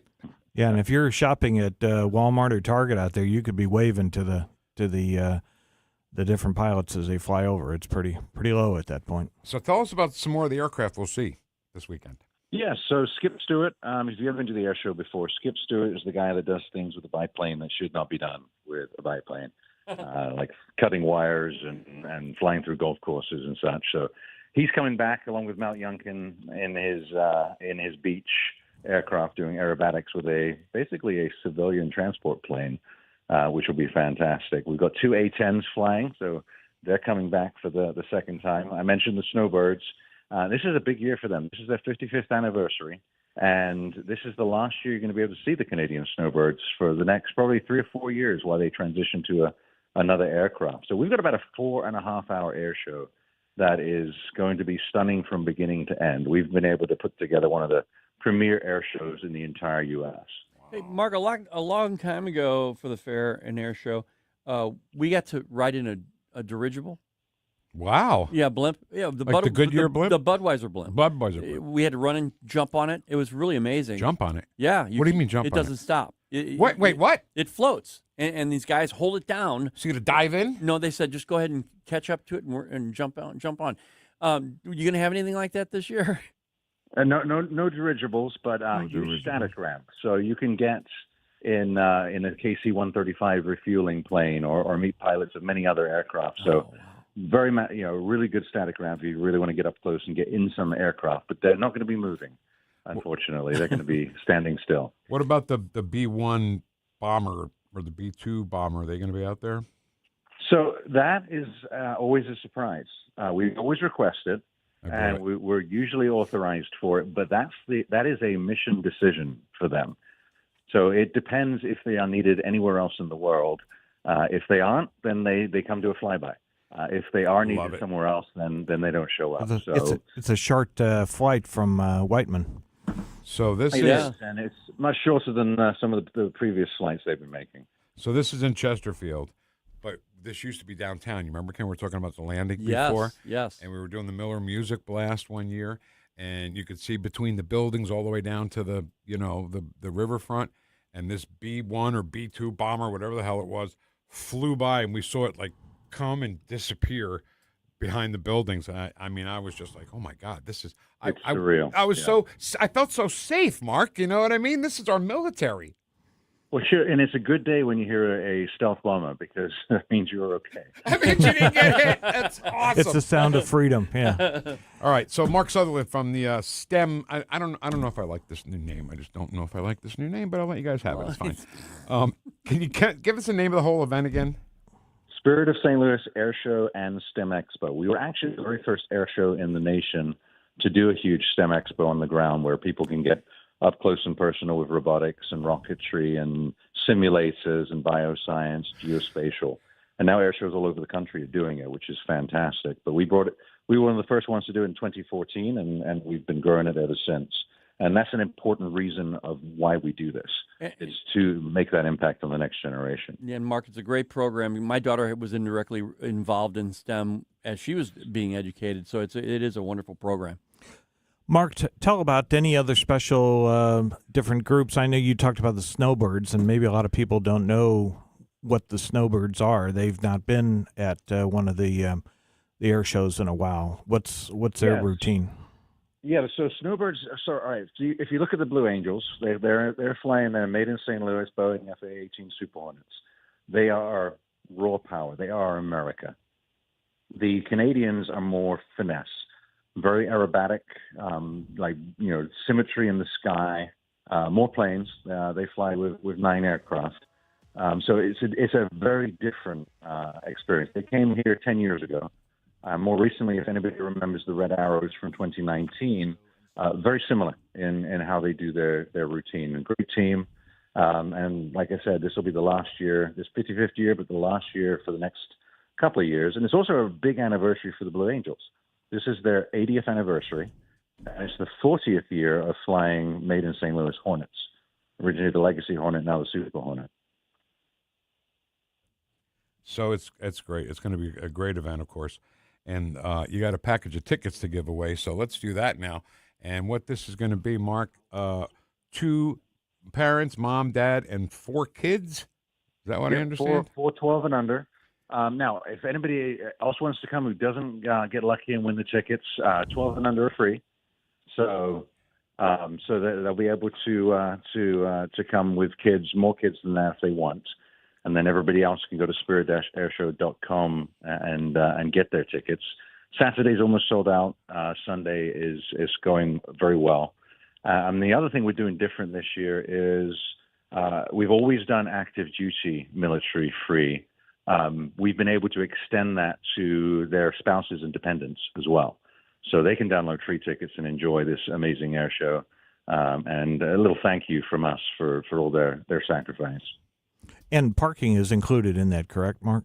It is, yeah. Parking is all included. So if you don't have a ticket, don't try and park here because we won't let you. Yeah. Okay. And you get to park on the runway. You do? Yeah. Yes, you'll be driving along the runway to get to your spot. So give us a call, 314-912-1019. 1019. And first call. I mean, we get the first group of callers. Random. Yeah, I want to pick one at random. The phone lines will light up. And then we'll pick one, and they will win this prize pack. It's going to be 2 adults and 4 kids. That's perfect. Yeah, and compliments of St. Louis. And there's our winner right there, Ken. All right. Fantastic. All right, Mark, thanks so much for letting us do that. Thanks for keeping this air show going, because I know that for people who are patriots and people who admire and revere the military, it makes us feel very safe, you know? Well, good. Yeah, it takes 1,000 volunteers to pull this off. Wow. So when you come, bring your patients, everybody who's serving you, any of the vendors, parking lot attendants. It's everybody giving of their time because they support what Woosh is trying to do. Okay. And then, of course, come early because this is a very small regional airport. And when 50,000 of your closest friends show up at the same time, there's a wee bit of traffic. That's fantastic. And Mark just be Sutherland. patient. Mark Sutherland, thank you so much for being with us. We appreciate you. No, my pleasure. Take care, Mark. That's pretty cool, man. That's pretty cool. And that you'll be able to go and see the best fighting force in the world and what they fly, I just get it's more than patriotism. It's Oh, yeah. patriotism and safety. Well, you know? yeah, I mean, and the raw power. It just, if you haven't been there, on the field while the show is going on and everything is right above your head, I mean, it just about knocks you over from the noise and the raw power of these pieces of equipment. All right. So, anything from yesterday's meeting that we need to know? Anybody acting up?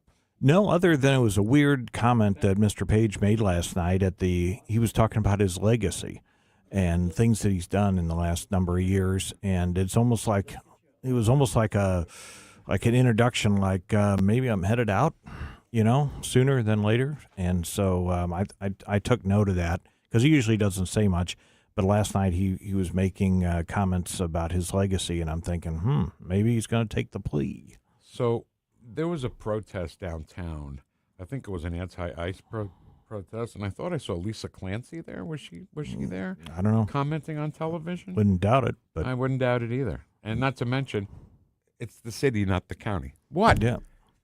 So I want to get the... we have a winner? Yeah, we have a winner. And I could have finished what I was saying to get to the winner. I was just getting your attention. Okay. That's all. All right, good. Hi, who's this? Good. Hello? This is Rita Younger. What's your name? Rita Younger. Well, guess what? You're going to the air show with your family. That is so awesome. I'm a huge Blue Angels fan. I like to watch them in Pensacola, one of my favorite places. That's fantastic. We've never spoken to you before or anything. Ken, can you welcome her to the show? I think she gets a nice welcome to the show, doesn't she? Yeah, normally. All right. Under normal circumstances. Well, I hope you can gather up. There it is. How you doing? Thanks for listening. Thanks for calling. Guys. And do you have all the information? No, I need her to hold on the line. So don't hang up. Ken's going to put you on hold and get all your information to get you the tickets, okay? Perfect. Thank you so much. All right, you got it. So what's coming up on the show? So this weekend we've got Ron Kitchens, who is the executive director for Greater St. Louis, Inc., and he will be on to talk about some of the things going on downtown. They just got some money coming in to help clean up downtown, and we're going to talk about that for the coming convention season. We're going to talk to Mark Sutherland again and get kind of a wrap-up of the air show and find out, some of the things that happened on the air show this weekend. And then finally, we've got a new guest on our show, Elizabeth Gotway, and she is the marketing representative for the new Six Flags, or what they'll be calling Enchanted Parks in the future. And she will be talking about Six Flags, the past, present, and future of what Six Flags is going to be. And they've got some great things planned out there in the near future. Fantastic. So that's our show for The Insider this week, and at 5 p.m. on Sunday. And if Rita can, she needs to call back. I dropped her. No problem. Okay. Rita, call back, Rita. Rita, call back, please. All right, so exciting weekend in Chesterfield with some of the best military equipment we have in this country is the air force, not the Air Force, the air weapons that we have, and it makes you feel safe. I know I've said that about 100 times, but it makes you feel safe.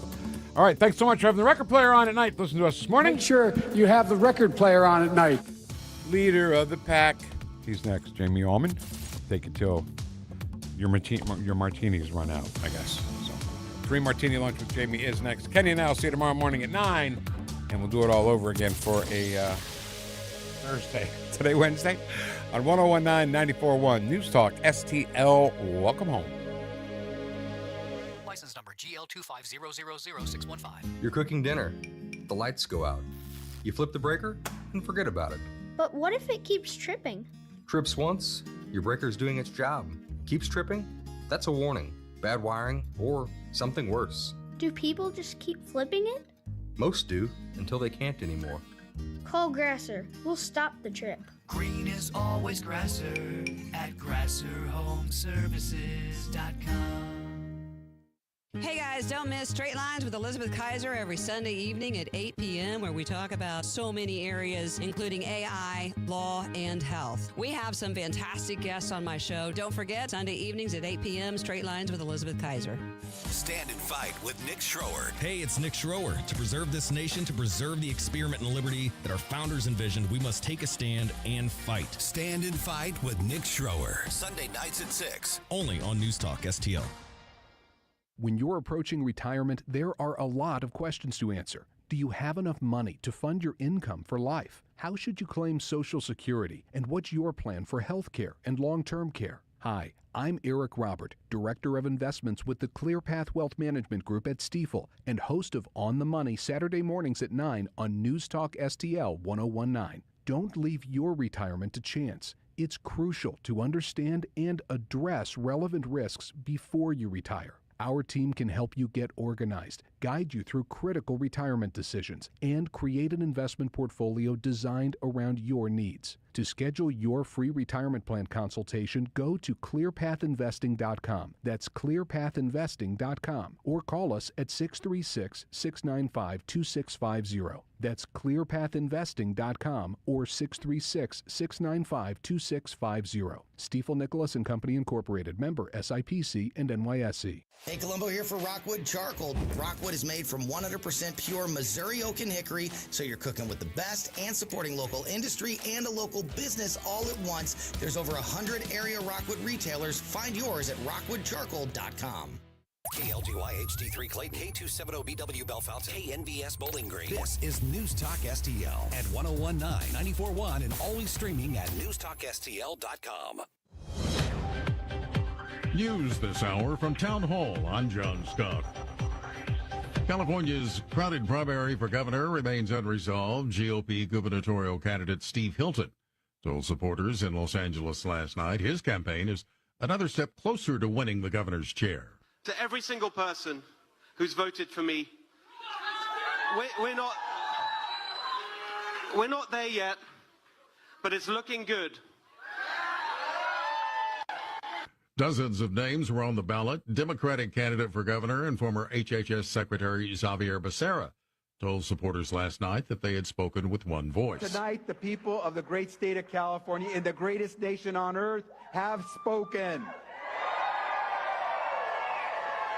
Loudly and proudly. Only two gubernatorial candidates will be advancing to the general election. Los Angeles Mayor Karen Bass advanced to a November runoff as she fights to stay in City Hall against challengers from both ends of the political spectrum. Her opponent still to be determined.